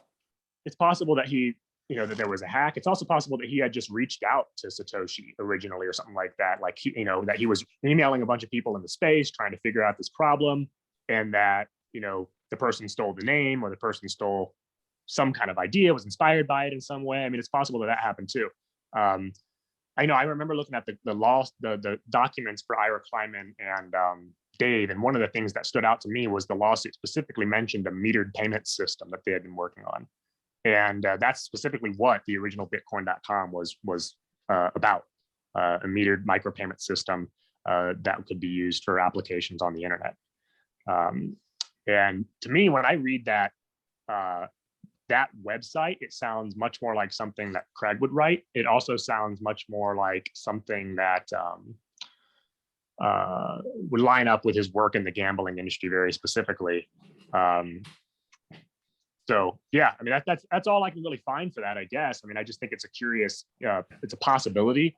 And I think Craig genuinely seems to believe that, like, he seems to believe he is the creator of Bitcoin. He also seems to care about Bitcoin genuinely, which is something that I think scammers don't typically do. If it's just a con to get money, he actually seems to care about the cause. Right. And you got to say, you got to know the state of BSV right now seems to be highly tech, which would be fucking, if he was working on a totally separate system and then sucked into this one at work, like that would be amazing. It would also explain maybe the way Craig talks about some of the stuff that he says happened. Like Craig's claiming like Satoshi's accounts were stolen, like Satoshi never posted on Bitcoin Talk. Like he says these things sometimes that there's no evidence for, and maybe aren't even quite true, but maybe again are grounded in some reality, or at least he feels like it's grounded in some reality. Like he's trying to set the stage for the claim that, in fact, the guy on Bitcoin Talk was never Satoshi. The guy writing on Bitcoin Talk was not Satoshi. He was someone else who stole my work. Yeah, right. The Phil Wilson story could sort of bring these together in some way. So yeah, maybe Craig, you just have to assume that Phil is also lying a bit, I think. Right. Well, so Craig and Dave are working on, Craig, or maybe just whatever, Craig, metered payment thing. Maybe it's even called Bitcoin, whatever. And in Phil's story, he gets approached because they're like working on this thing already. And they run into a problem they can't solve, and they're looking for someone who can solve it. And Phil's like, I can give it a crack. It's possible in his story, the name and all that was come up with by him, but it's possible they had tried this metered payment thing, and like they were looking for something. And when they found Phil, he solved something that ended up being much bigger than they originally set out to. And so they switch over and they start Bitcoin.org and all this stuff, but there's still remnants of what they had before they involved him, and he had this sort of Byzantine general solution breakthrough. Well, this is analogous to like kind of like the Facebook story, right? I mean, it's very similar in that regard. Those guys, the twins, they had the name The Facebook. Their vision was very similar to Mark Zuckerberg's, but smaller. They reached out to Zuckerberg to, have him work with them. And then Zuck kind of, I guess, worked on the side on his own thing and launched it, right? But like, if to them, they were so committed to the idea that they were the, originators of the idea that they sued in court, right? And I think actually won.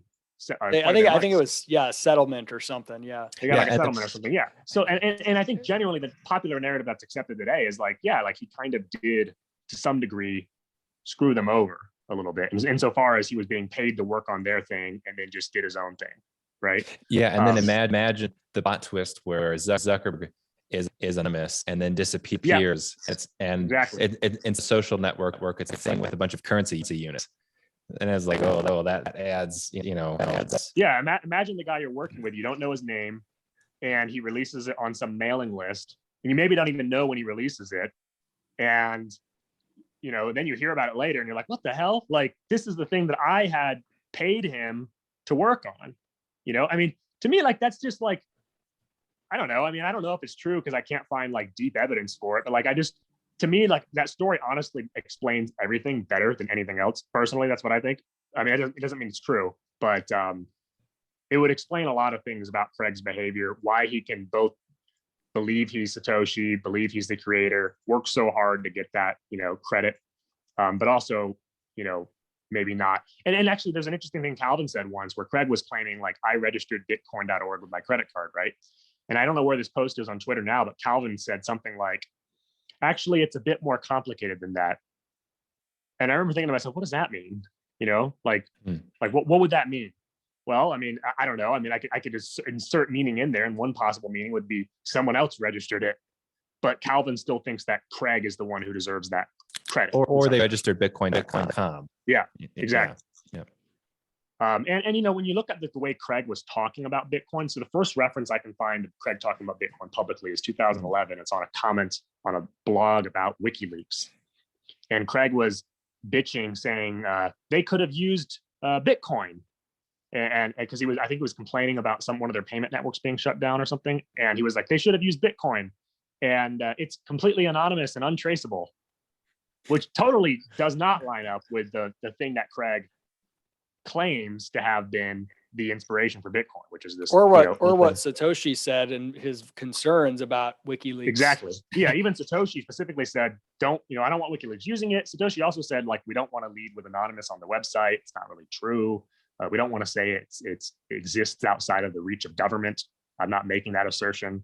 Like that stuff all lines up with what Craig says now, but it doesn't really line up with what Craig was saying back in 2011. Right. About Bitcoin for the first public comment that he made.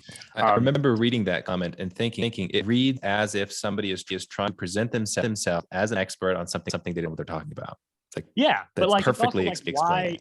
But he also seems somewhat passionate about it, and it's like, so I'm torn between the passion of this project that's very new, that no one's heard of, and the fact that he doesn't seem to know what he's talking about. And so I like the Facebook analogy, because I can imagine in a world where the Winklevi were working with someone that, was sort of anonymous and kind of took this thing, ran with it in ways that were sort of out of their control. They still had some contact, but it was like, wait a minute. And then this person disappears, and they're like, now we're on the quest to get back control of our original vision that we had. And they're learning a lot from what this brilliant engineer did that solved all these problems and whatever. And they're not disavowing the things that they built, because they know that they couldn't have built those, but they're still trying to say, no, it's us. It's really us. And they believe that, and they want that, but they're having a hard time because the mad genius that solved some of the biggest problems kind of vacated. And they always saw that as just a hired gun in their own, vision of how things went down. But whoever that person is, if they still exist, would see themselves as, no, they were just a bunch of idiots who didn't know what they wanted. And I built something way greater than they could have imagined. And, Yeah. You know, Well, this stuff is not far-fetched either. It happens all the time in business in big and small ways. It happens where, you hire an employee to work on something, and that employee starts making a couple original contributions, and then that employee's like, hey, you owe me a lot more money, or hey, you owe me like this stuff happens Tesla constantly. and Edison. Yeah.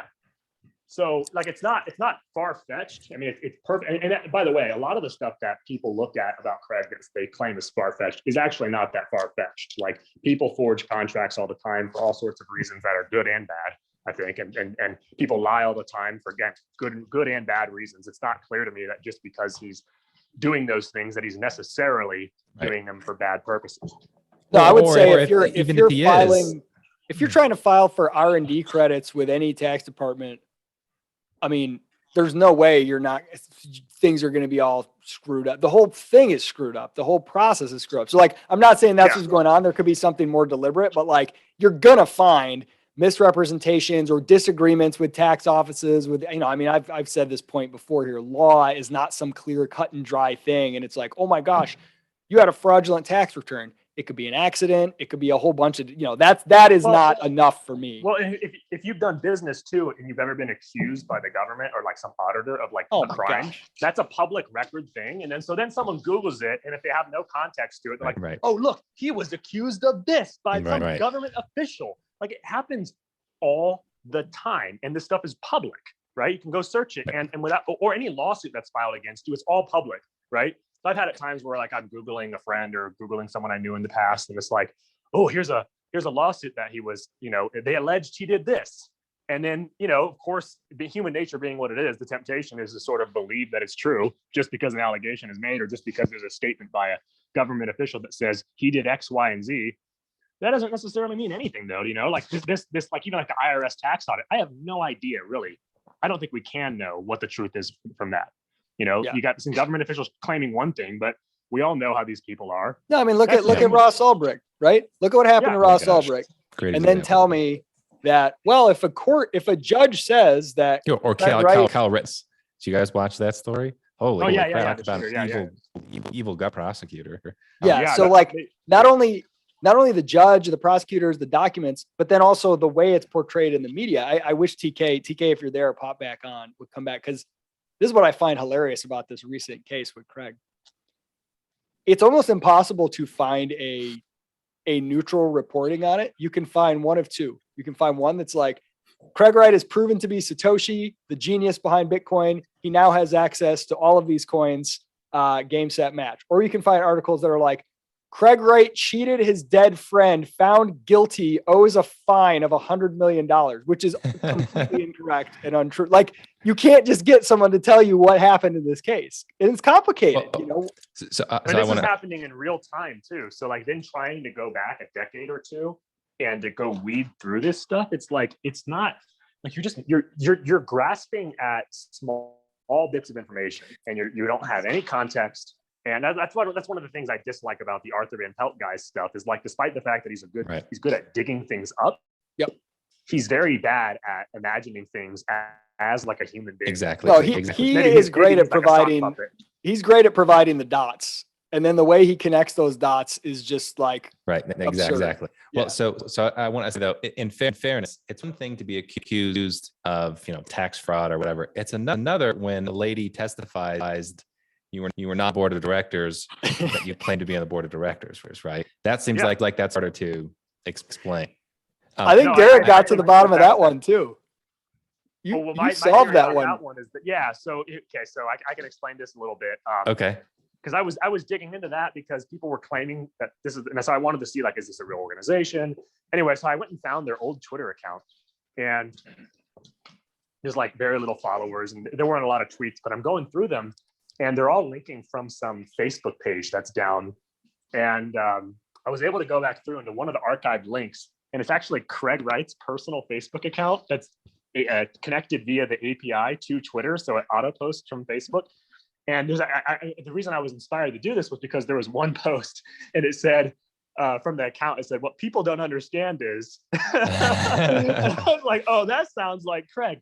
So then I'm like really curious. I'm like, okay, so Craig is tweeting from this supposedly, popular, I don't know, popular is the right word, but let's just say successful, prestigious organization, and he's tweeting like personal tweets from this account.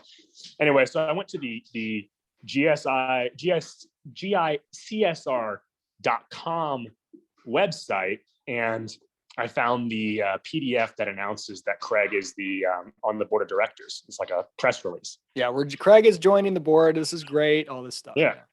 So, well, you go to that PDF, and the link in the PDF goes to gicsr.org. And those two websites appear to have been registered around the same time or on the same day on two different domain registrars.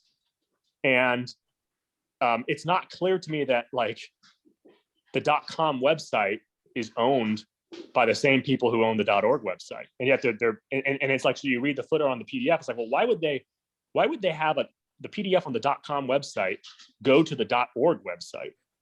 And you can't find that press release on the .org website. No. And also, when you go to that .com website, there's quite a few archive things of it. The very first post ever made on that website, the first one is announcing Craig is Satoshi. That's like the new, or not necessarily. Sorry, wait. That Craig is on the board of directors, and it's like, okay, that's kind of odd. That's the first thing, right? And the whole website too, by the way, just seems like boilerplate filler content. It's very much like a template theme. And didn't you say the press release that's on the .com that announces Craig is on the board does not have the same format or content as a typical press release that you would see from the .org or from the organization in general? Oh, well, I just felt like the press release was it sounds like it's like written like by Craig. I mean, just like it just sounds like it's written by someone who's trying to pump Craig up and doesn't really. Yeah. And so, but the thing that really stood out to me was like when you go look at the archives over the next several years of that .com website before it gets taken down, and the .org one is the only one up, is that the .com website never makes another news post ever. If you go to the homepage archives, you can see the only post ever made is announcing that Craig is on the board of directors. To me, like that looks like a website that was spun up to make someone look legitimate. I mean, I'm not saying Craig's the one who did it. I'm just, it looks suspicious to me when there's two separate websites. And when one of the people saying this guy was definitely not on the board of directors, got this press release that's written that seems to have been maybe like a template, but like they forgot to edit the URL in the press release because the press release URL is different than the website URL. And it just looks, suspicious in the context. So in the case, if I recall, this is from hearing people's summaries of it, because obviously it wasn't televised. I think a little more detail about this GICSR came out. Basically, it was like a woman who's like, I'm going to launch this nonprofit about, internet security standards and protocol. And we're going to try to be like a respected, we can give like our analysis or stamp of approval on security, like a standards sort of organization for internet security, something to that effect. And so she spins it up. She gets people to join. My guess is that they didn't really have much money. Maybe she raised a little money. Maybe they did some paid work, but it was a nonprofit, and it was like a thing that helps you gain credibility if you're in this industry. And so you want to like join. Hey, it'd be like if we all said like, let's create the, philosophical podcasters, association where we put a stamp on it. And it's just some nonprofit. We're not making money off it. Craig did do some kind of intern or volunteer or something work for them. And she had this organization going for a while, but it never really did a lot. It was not like a big heavy hitting organization. So, she had a board probably of some security experts that said, oh, sure, I'll be on the board. Sounds like a good cause. And so like, it's possible Craig is, helping them do a bunch of whatever, doing some little stuff for them. And then he's like, look, this is some little nothing I would like to be able to have on my resume, saying that I like interned there or whatever. That doesn't help me. I'll say I was on the board. And he probably, maybe he was running their Twitter account, or maybe he spun up a Twitter account because he knew nobody there was paying attention at some little nonprofit. He creates a Twitter account for them. He creates a .com for them that mirrors their .org. He puts out a press release. Nobody's going to know except for the one person he uses that press release for as a credential. And he says, oh, look, I'm on the board here. Here's a link. and it's not going out to the wider world, nobody's going to get hurt. I exaggerated my role. Like, I could very easily see that be the case. And that would be congruent with the woman testifying and being like, what? I didn't see that press release. I didn't know that this was the case. Like, what the heck? She seemed like offended and upset from the transcript. Yeah. So that press release, by the way, the one place it was republished was Charles Sturt University. It was republished by them on their website. You know, one of the things that stood out to me too was like this. So this woman claims we never did work with the NSA. We never did work with the Homeland Security Department and stuff like that. And people were like dunking on her because they're like, well, go to the the website, go there and you can see the Department of Homeland Security listed. You can see all these other government organizations listed. You're claiming you never worked with them, but they're right on your website. Well, if you go to the 2011. Well, if you go to the 2013 gicsr.org website, not the .com version, it has none of that listed. You would think like if they have those contracts, like they would keep that shit on the site. You know, like you typically don't go from like, oh, here's all the people we've worked with to like listing nothing, right? You know, and so to me, it's like, again, it's another example of like, well, okay, you got a woman who's claiming we never did business with them. Just a year and a half after that .com website goes down, their other website has none of that stuff. The first website is plastered with, you know, kind of, to be honest, kind of poorly resolutioned images of like things. Yeah, you know, like Department of Homeland Security stuff, and it's like, yeah, so it just looks suspicious. It's like, you know, I mean, it's possible. I guess it's possible this woman's lying. I mean, I don't know. I mean, I've heard someone told me, I can't say the name. Someone did tell me that what that organization was like a front or something like that. Like it was like a whole elaborate front, and that these people were all like government agents. I don't understand the purpose of that. I mean, who knows? You know. By the way, there's definitely a possibility we want to zoom in on. I think that's a possibility that's interesting. I'm not going to advance that as a belief that that's what happened. But this is one of many questions I'm asking about a number of interesting things I saw in the court case. So one thing that has definitely been true is we have documented evidence of people getting on that witness stand and pretending to know less than they know. We saw with Gavin, where he was forced to look at the email communication that took place between him and Win-Win, and where she says, I'm sorry, I owe you an explanation for what happened. You got to promise me that you can't tell anybody else. He replies and he says, I'll destroy it. You know, nobody will know. And when they ask him in the courtroom, you know, well, what was that conversation about? I don't remember. Yeah. Okay. So I think it's a safe bet to say this will be an example of somebody underrepresenting what they know, right? Like, do you actually believe him that he doesn't remember? I'll leave that up to you. Or Andreas Santonopoulos, when he was on the stand, they point out that he's made tweets about fake Toshi. Everybody knows who fake Toshi refers to. Nobody's stupid. When Andreas Antonopoulos initially posted those tweets, the reason why they were so interesting is because all the BSV people got defensive and all the anti-Craig people were like, ha, ha, ha, look, Andreas, everybody knew what he was talking about. But when he gets on that stand, he's not stupid. When they were like, why'd you say this about Craig? He's like, I said this about fake Toshi. Yeah, but who did you mean? Oh, anybody to whom that name could refer. Now, if you believe that he isn't underrepresenting what he knows, all right, you're free to believe that. So we know that sometimes people can get on stand, and they can kind of underrepresent what they know. This is like Sammy Sosa going on and pretending not to speak English during his steroids, you know. Baseball, love the baseball. So here we have something that's interesting, and I'm just asking the question. Because I would never under any circumstance. But she gets on there and she doesn't just act surprised, like, oh, that's weird. I've never worked. Why would Craig Wright do that? No, she was offended. She was really upset.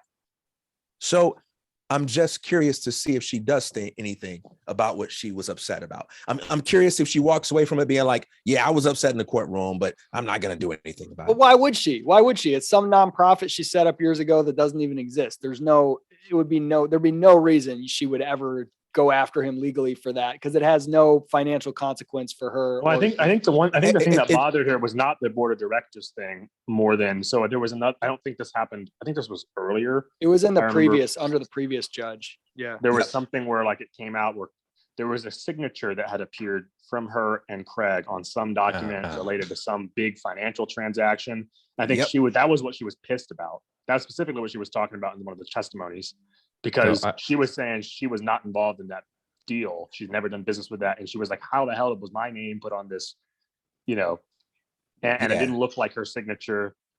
That was the thing I think that she was like, and I would be, because that could, I can at least I can imagine someone being scared that could have legal ramifications for them.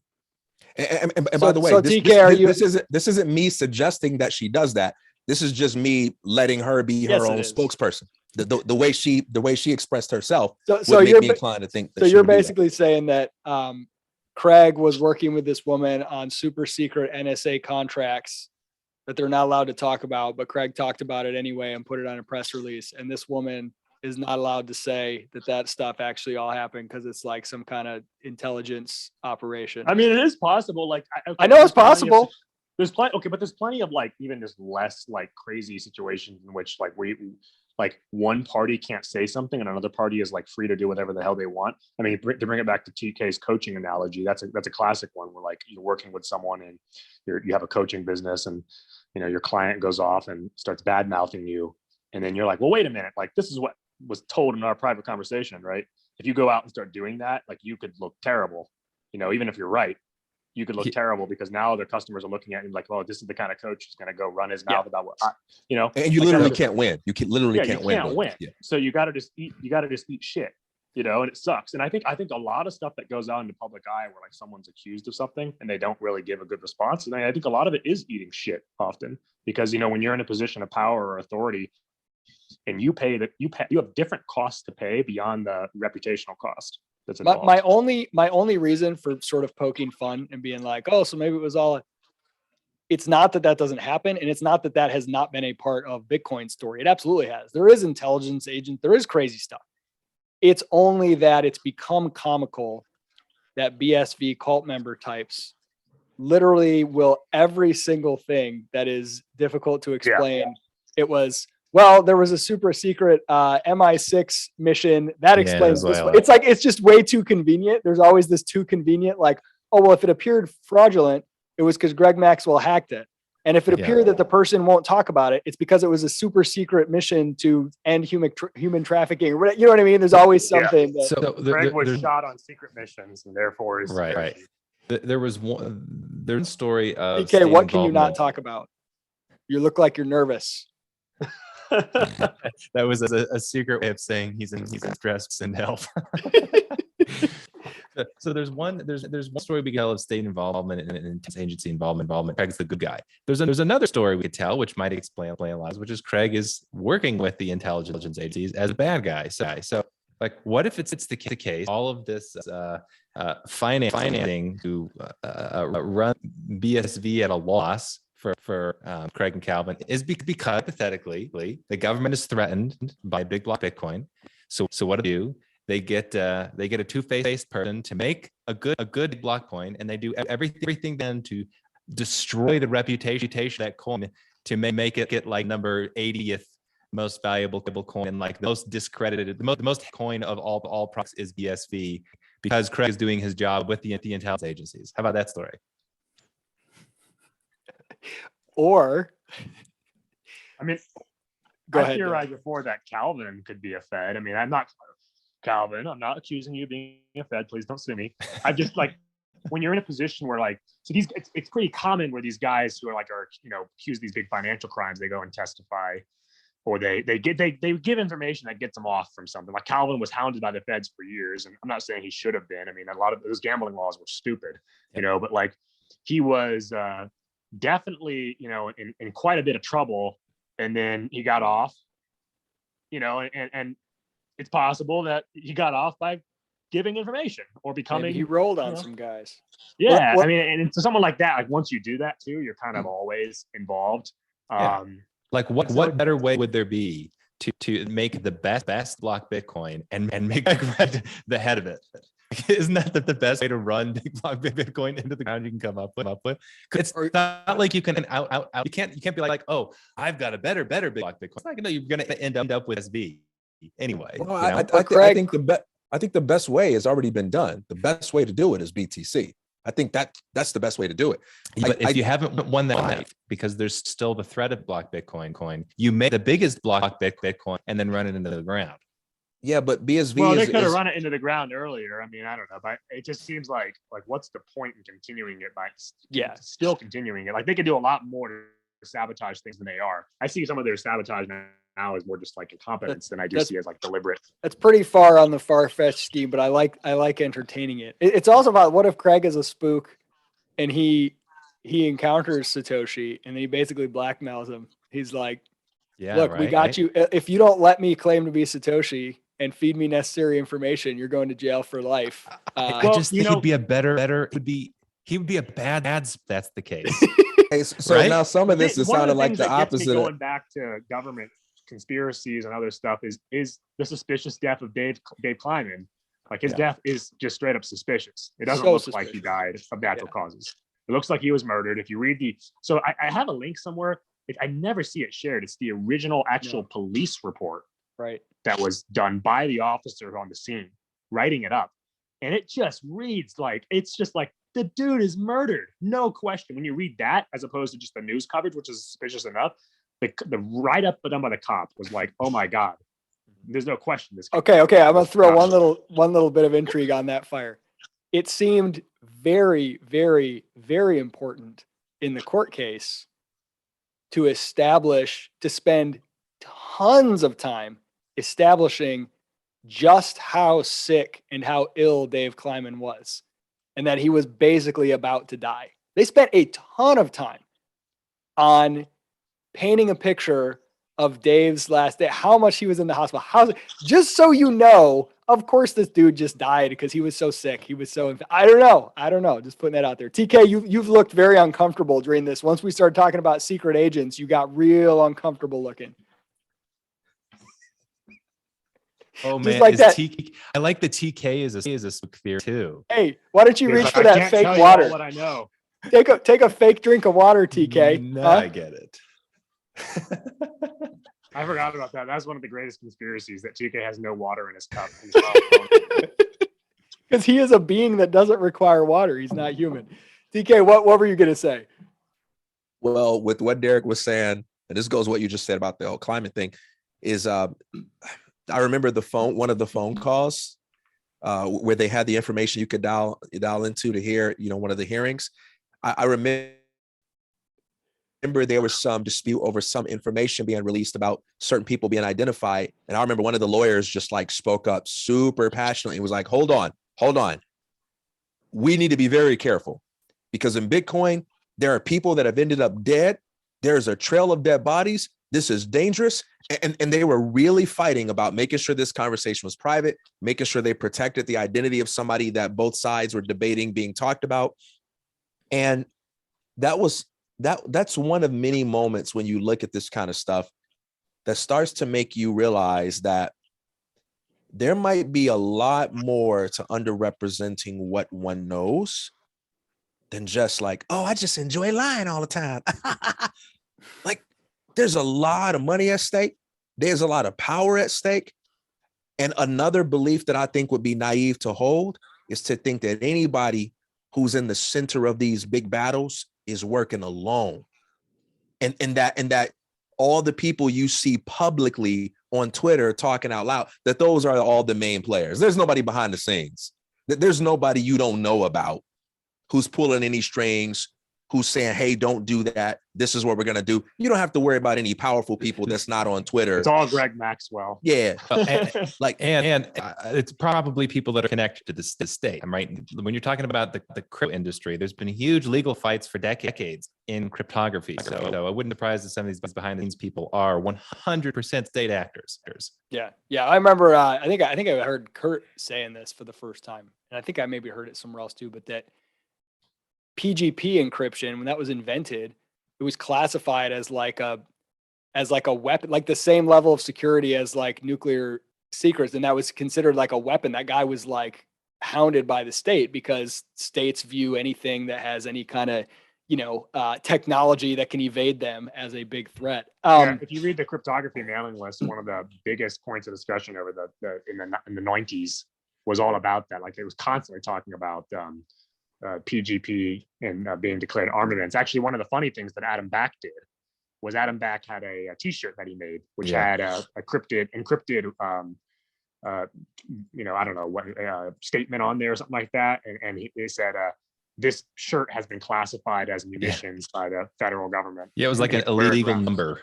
Yeah, and it was like, actually, I mean, it's pretty cool. Yeah. You know? TK, I called in one time so this was, I think it was during Discovery, and after all the COVID stuff, they like did it remotely for this case, and like there's like a conference call in number, and I thought it was just public because somebody shared it, somebody posted it on Twitch or something. Right. So I called in one time, and it was like, okay, we're gonna get started. Like, they were saying the lawyers like defendant, lawyer, whatever, present, and so, and then someone was like, hold on, it appears we have some eavesdroppers, some people snooping on the call. Should we cancel this? And I was just like, click. Like, I'm out of here. Okay, so speaking of that, there's more to these things than meet the eye. One of the reasons that I like, it's like you can't help but just be like rooting for Craig in this case, if for no other reason than the loud, vociferous, untrustworthy voices who are like, they really, really, really want you to believe that Craig Wright lost, that this case was a huge loss, that this, like, it's just so funny. Like the amount of, and even the case presented, and we talked about this before, by the plaintiffs, it did not feel like they were attempting to win the case. It felt like they were attempting to convince people that Craig Wright is a bad, untrustworthy human being. Like that was priority 1A, and then priority 1B was like winning on some of these claims. It's just everything about it. Just it's a PR game. Sorry, go ahead. It was all theater. They got paid in advance. I think Ira probably was already paid, or and it didn't. Absolutely was not their goal to just like go out and win the case and prove that Craig and Dave were partners. Goal was to make Craig look bad. And they did to some degree, make him look pretty bad. But and again, that gives so much credibility to him in my eyes. Who would find it worth that amount of time and money to make Craig look bad, and why? It's just a smear job. If that really was the main goal, that would surprising. I think that would be a Craig's favor, because who knows how much money was spent on that case. Right. And if people are thinking, yeah, go ahead. The evidence that was presented, a lot of it seems completely irrelevant to deciding whether Craig and Dave were partners. Utterly. Yep. And they pushed very hard. Anytime the defense tried to present evidence that was not directly relevant to a partnership, but that would be relevant to trying to convince the jury that Craig created Bitcoin, they would push very hard. That's not relevant to this case. That's not relevant. But then they would present evidence that had nothing to do with partnership. It would just be like, Craig lied one time to the ATO. Craig lied over here. Craig lied. They wanted to establish very much that he was a fraud. They didn't seem to care that much about focusing on proof that Dave Kleiman, you could say, well, because there was no proof, that was the best they could do. But the behavior was just very, very, like, I can't draw any other conclusion other than this was absolutely the goal to get yourself a headline, guy that claims to be Satoshi, proven to be fraudulent or something to that effect. But I think they did an effective job, and I suspect that's why the jury took so long to deliberate, because I was like kind of surprised they did, given that there was really no good evidence for a partnership in the creation. Was like, well, what would be a reason for them to deliberate that long? Would be, well, they bought into the idea that Craig is shady as hell, really shady. They don't trust him. They think he's probably a liar. But on the other hand, they can't prove he had a partnership with Dave. That to me seems like what went on. And that Ira's legal team was effective, at least in doing that. Yeah. So why devote so much time? Oh, go ahead, Steve. In my mind, I was just going to say that points to big money. If you're talking somebody who's willing to that much money for a smear campaign, that is a big enemy, big well-financed enemy. It's huge. I mean, it's crazy. And even just watching the way that the plaintiffs' lawyers were like tweeting about things on social media, like it felt like they were playing to the crypto Twitter audience. Mm-hmm. Yeah, and they weren't really concerned about the case itself. With Twitter accounts, like the guy probably got like his own sock puppet account. Right. No, and like it felt like a play for crypto Twitter, and like I know that their firm is involved in a lot of crypto stuff. They're part of it, so like making the crypto ecosystem love you because you exposed Craig Wright is good business for them and whatever. And like I'm not even saying that that's necessarily shady, but it just had a very strange feel about it that would be hard to explain as like this was purely about getting these assets, or that, oh, well, they completely believe that Craig is totally fraudulent. That wouldn't justify if he's totally full of it. You don't put all that time and money, and you don't relentlessly devote your entire life to responding to every BSV cultist tweet and coming up with, like there's just something there. Well, it's obvious Val Freeman doesn't think. Well, it's not. It's obvious Val Freeman wants people to think he doesn't think that Craig is Satoshi at the very least. Like he doesn't. And so then it's like, well, then why is he even going through this? If he doesn't think Craig is Satoshi, then what's the lawsuit even about? That hurts his, he wouldn't represent his plaintiff if he thought that. Yeah. Yeah. So why does he keep doing that publicly, saying that, right? Because like you would think that if an honest lawyer and if the case was honest, he'd be saying Craig and Dave created Bitcoin and Craig screwed over my client, Ira Kleiman. He'd be like, while Craig is a brilliant guy and he and Dave created this together, he's definitely screwing Dave out of his part of it, right? Yeah. You would say that. You wouldn't focus on Craig's a terrible person. Craig's not the creator of Bitcoin publicly saying stuff like that or implying that, because that just undermines your whole thing.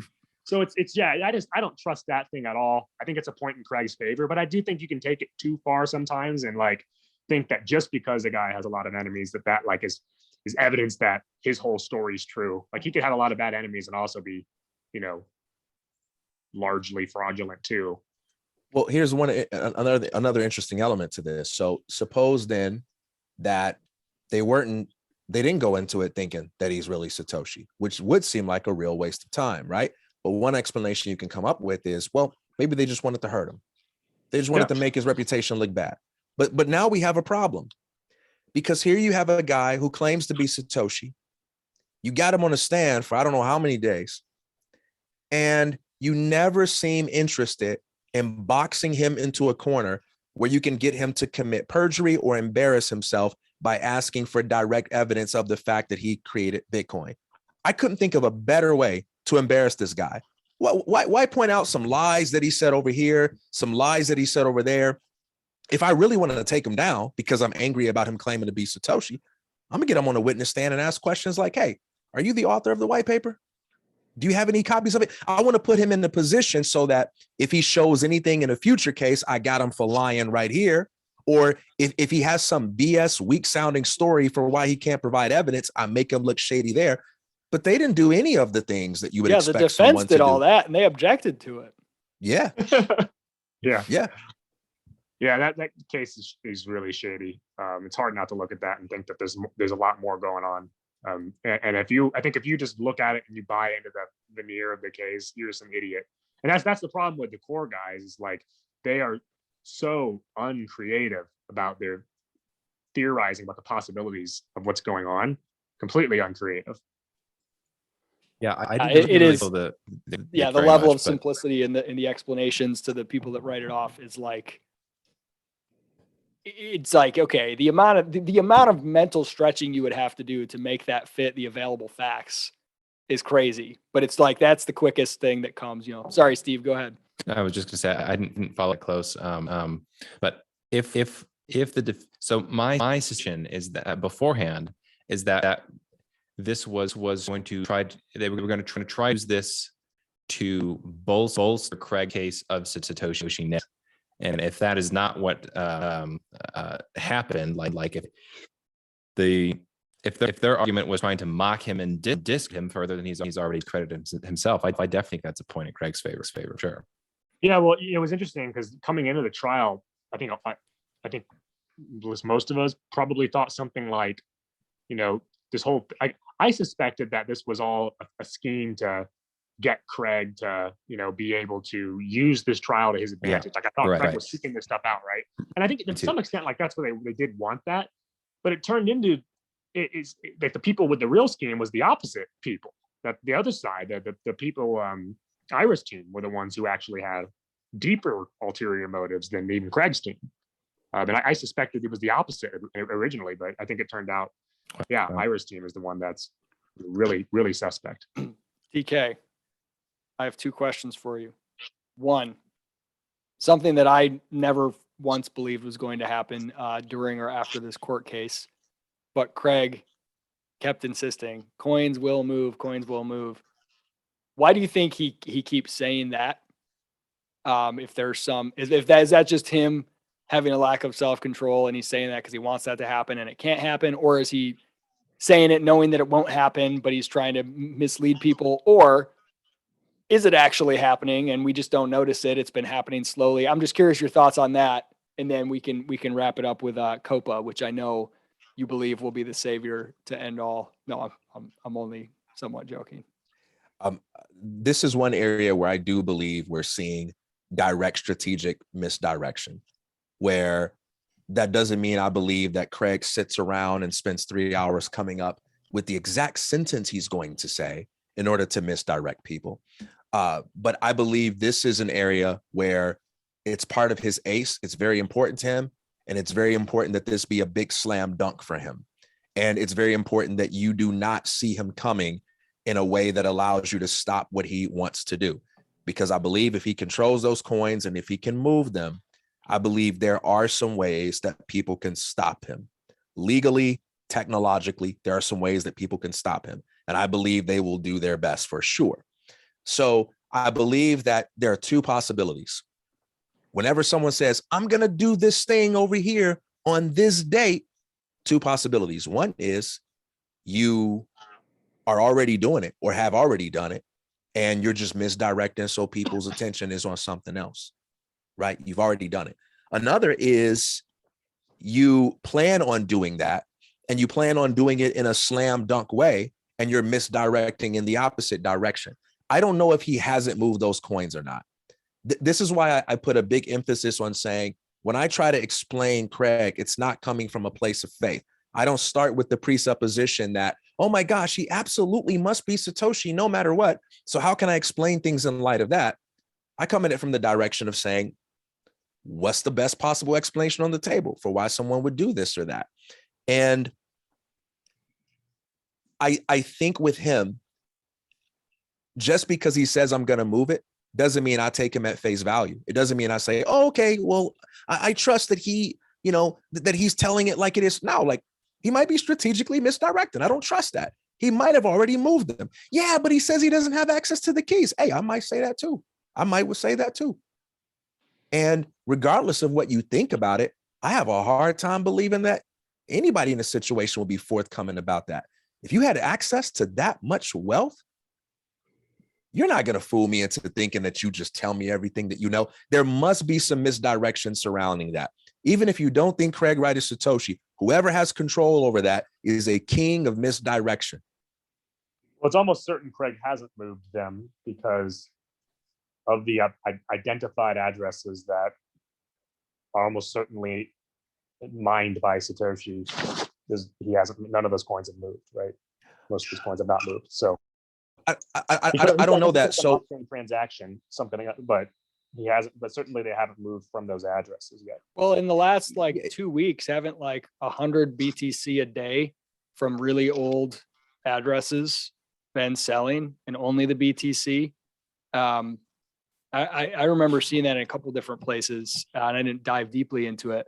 But they weren't necessarily Satoshi coins, but they were very old. It was happening consistently.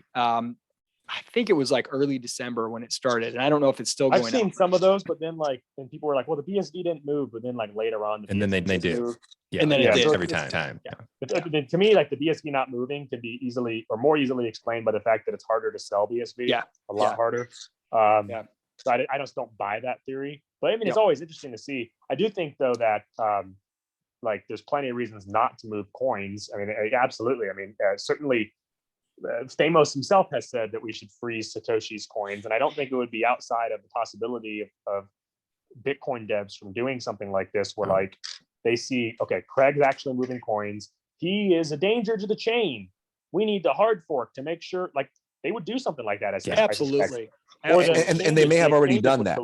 The exchanges would collude and say it would say something like, "Oh well, we're gonna, we don't know if Craig we don't think Craig is actually the true owner of these coins. We're going to hold these coins until an investigation can be done. We're filing an injunction to make sure these can't actually be sold, if they get sent to any exchanges. Like, it would be very difficult for Craig to even begin to offload a fortune like that without a ton of lawsuits and developer tinkering and exchanges fucking with him. I mean, that's obvious to me. No way could he do that easily. Which is like why kind of like sometimes I think like Craig has done more harm than good to himself and his own cause by not just saying that, because that's obvious, but rather he comes out and acts like this is all going to be simple and easy and makes some big promise and prediction that doesn't happen and ends up, looking like he's put his foot in his mouth again, or, again and again, right? Rather than just being open and honest about the complications that would arise from doing this. So rolling iceberg. I don't know. I don't know if you want to be open like that, because the more open. So if what you're saying is true, and I believe it is, and I believe it may have already happened, I believe the adjustments might have already been made to try to stop those coins from moving. Oh, with like the end lock time theory.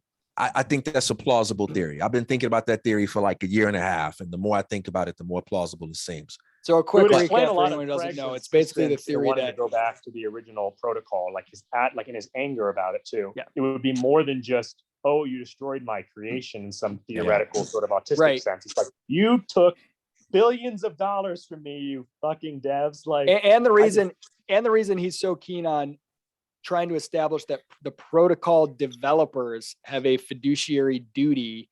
So this theory is that the Satoshi coins were locked up in essentially some kind of a smart contract that releases. They don't get broadcast to the chain until a date in the future, or until certain conditions are met.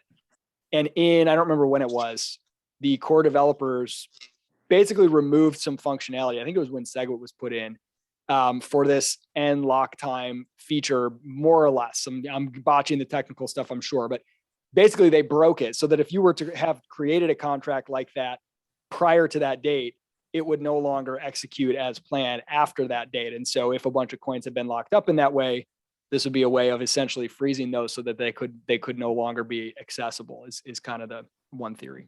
So well, go ahead, and the TK. fiduciary duty. I just didn't know if everybody knew that.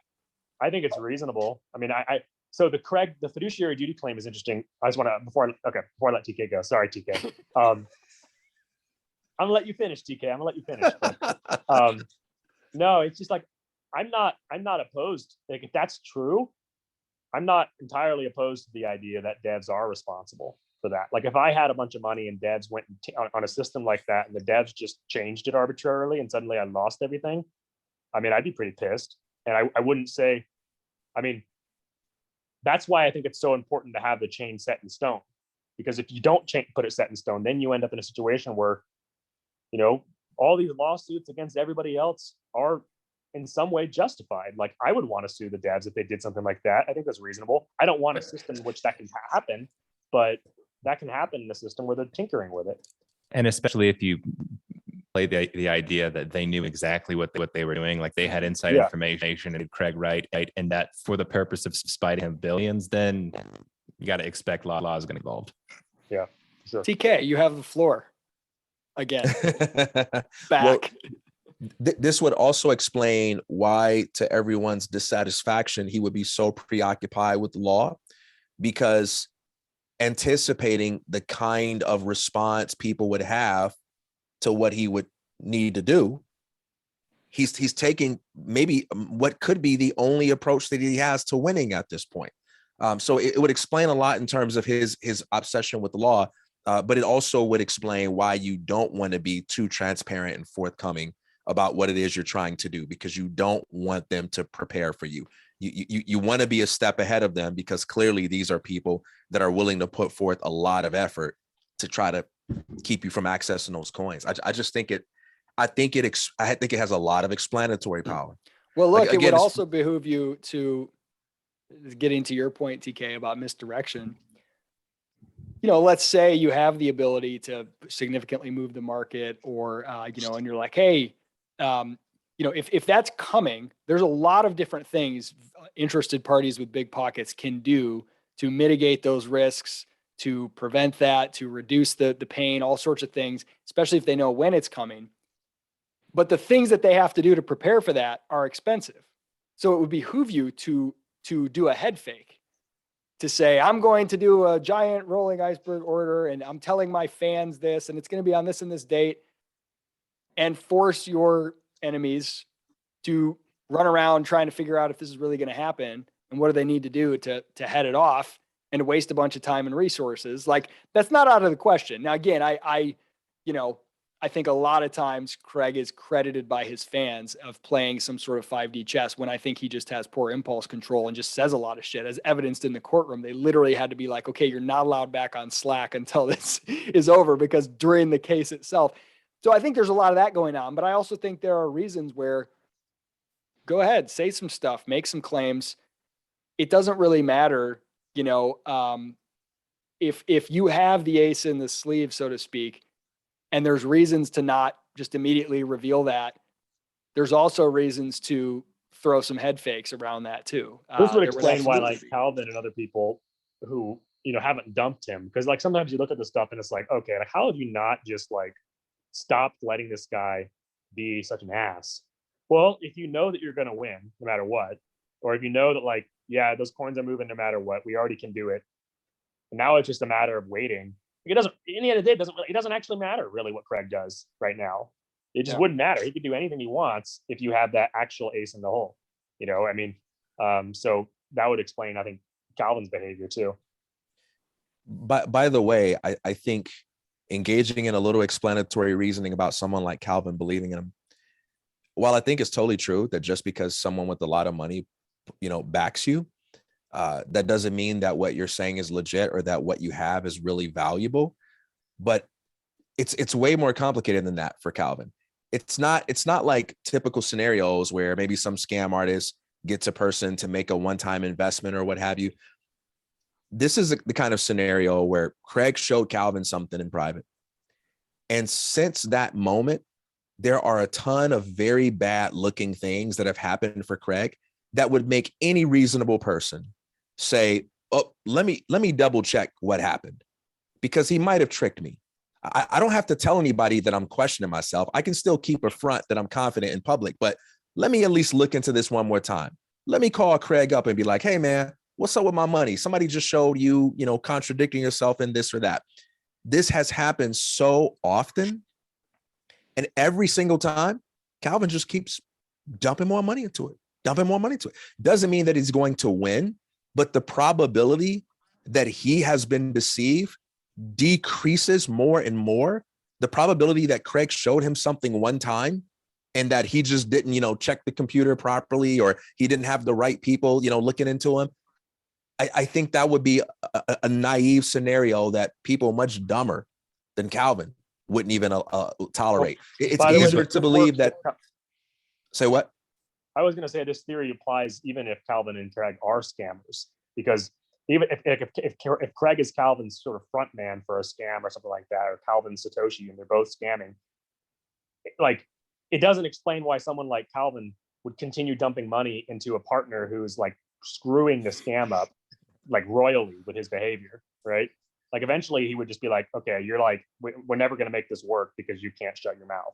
So I think it applies to both scenarios, whether they're telling the truth or not. Right, but one point though, when you say Craig showed Calvin thing, that means it as Craig is the one with, some information that persuaded Calvin. It could be their behavior would also be explained by Craig and Calvin being in on one shared secret themselves.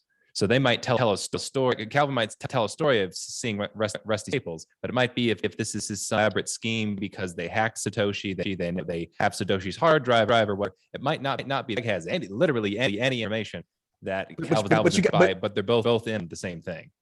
But you got to remember what if Rusty Staples is actually the name of the missing person in Satoshi? It's the password at Craig's hard drive. His name is Rust. Middle name. It's a guy named Rusty Staples. Yeah, that's a good Rusty Staples. Yeah, watch. Rusty Staples will probably emerge on social media and start filling in the gaps for us. I wonder if he'll write a Soon Times article. I don't know. I'll keep my eye on that. TK, bring us home. We've been going for a marathon session. Yeah, I was going to respond to Steve's thing about Calvin, can. but maybe we'll have another session on that or something like that. You can respond. I need to take a do I want to respond to that right now? Getting kind of tired. No, I just want to say, like, when you're evaluating these hypotheses like this, it's important to like recognize when you might be trying to hang on to two mutually exclusive opinions about a person at the same time. So like if you leave behind the notion that Craig has an ace that convinced Calvin, and you say, oh, maybe he doesn't really have an ace, but they're just two scammers working together. They both. Well, now we got a real problem, because we got a guy that we're not supposed to respect intelligently. We're not supposed to respect him technologically. He doesn't have an ace. He doesn't really have the money. What does Calvin need him for? I think Steve is saying, no, that he does have an ace, but it's not that he had it and he brought it to Calvin. It's that both of them have it. They had it at the same time. They have Satoshi's hard drive. That's the ace, but it's not. But Calvin's not impressed by Craig's information, because they both know what happened with drive or whatever. Yeah, but again, unless you attribute some pretty impressive qualities to Craig that are being questioned, what's he useful for? Oh, because he's the the ideal spokesperson. So imagine you can't find a better public speaker. Yeah. So imagine the whole scheme hinges on Craig trying to prove that he's Satoshi. Now, if you've got this hard drive, millions of dollars are at stake, you chose the Craig of 2015. Be like, hey, maybe we can have this because the guy seems more articulate. But now, after you've already put all your on one basket, you be like, okay, we've got the hard drive, but honestly, it wasn't Craig. It was this other guy. I'm going to pick guy overboard and come up with a new Satoshi. Maybe he's just pot committed. I'm gonna end it with this, bro. I love Craig, but Craig Wright 2015, ain't nobody with a lot of money who's about to fake a Satoshi picking Craig Wright to be their spokesperson unless they have to. Yep. There's nobody that's going to be like, oh, you had nothing to do with the creation of Bitcoin, but you're just such an amazing, likable, charismatic public speaker. I gotta pick you to be the one. Yeah, but what if we sit with Derek's story? It's like, oh, and he was working on Bitcoin, the payment system that was a different payment system, and he was involved crypto. Yeah, but that's not enough. That's not enough. They would have touted that stuff out if that was supposed to be part of it. Like, you would pick Adam Back, you would pick Nick Szabo, you would pick freaking Gavin. You'd pick whatever, I think the only reason you'd pick Craig is if Craig did have something that made him indispensable. That doesn't mean he's a Satoshi. Craig could have like a hard drive, and the only way he's going to give it to you is if you play ball with him. I don't know, but like, Craig has to have something, I think, in order to be picked as the guy if it's a scam, for sure. Craig talks like the kind of man. Calvin understands gambling, Steve. He's not gonna keep throwing good money after bad. If I give you a bunch of interesting situational coincidences, I could absolutely see. And if like a partner in crime back decades, I could totally see, like, hey, let's have a go at this. I actually think first impression I had out of Craig 2015, I was impressed. Like, oh, this dude sounds like he knows what he's talking about. And that went away after a couple more public houses. Well, were you more impressed with 2015 Craig's communication skills than anybody else you have heard before? No, I totally into possibility. The first video I saw of him talking with Nick Szabo, where he was he was explaining a concept in a coherent way, and it sounded actually plausible. I thought, okay, this guy sounds like he has knowledge that most don't have. I'm having conversations about that there. I was very open to that, which is also so open to the Phil story, because as time went along and Craig sounded more and more ridiculous, I was like, okay, but how do you explain Craig good parts? And then I like Phil's story sort of answered that question. Yeah. Well, we can take that up a later time. I think Craig talks like the kind of man that you have to let him talk. I think if anybody had the power to shut that man up, that would happen a long time ago. He does not. He talks with the confidence of a man who knows that you have to put up with him, whether you like him or not. But hey, yeah, this is it. We're wrapping it up on a yes or no question. Will the COPA case be a game changer? Yes or no? It absolutely will be a game changer. And at the end of 2021, man, I'm taking a podcast break. So I love y'all. This has been fun. I know I told y'all this privately, but I'm telling all the good people who watch the Numpties. I'm gonna be switching up my game in 22, stepping back for a little bit and diving into some new things. So it's been real, it's been fun, and absolutely that COPA case is going to be a game changer. Watch my conversation with Joshua Hensley because I get to talk with fewer interruptions on that one, and I explain why it's going to be. So you're working on other things now. Yeah, man. Like Working on 2011 Satoshi. He's moving on to other little things. strategic. Moving on to other things. Yep. The project is in good hands with Derek. COPA game changer, Derek, Steve.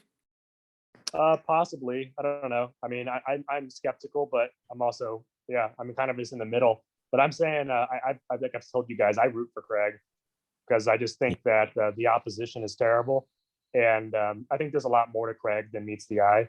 As much as one of the bad things, I actually still like the guy in some way.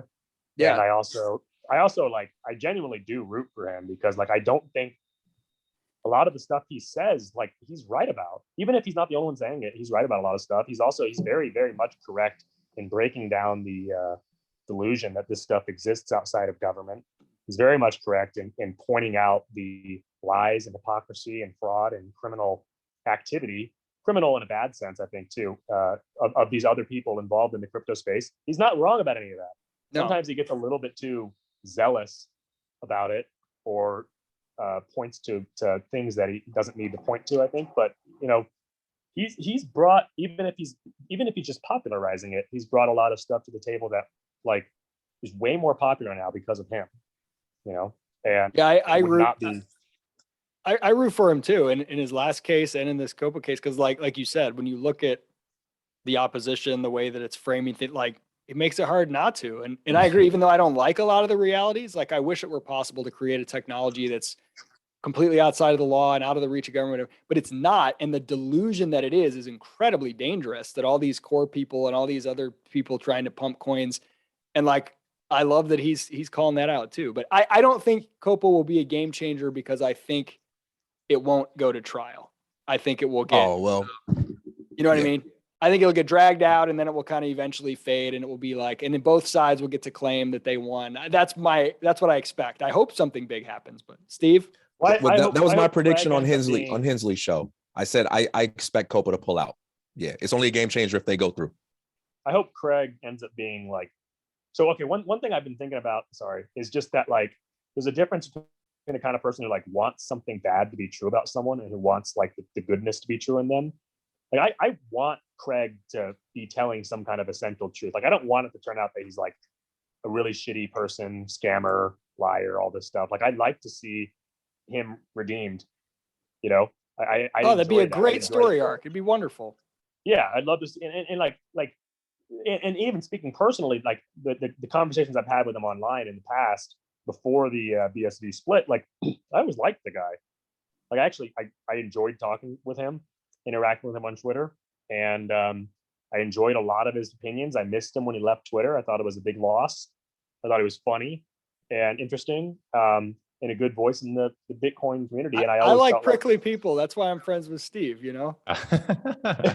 Yeah, so I'd like to see him not only perhaps win, but more importantly, be redeemed, at least to some degree, as a human being, in the eyes of other people. And I hope he's able to, whatever the truth is, he's able to find, peace and happiness.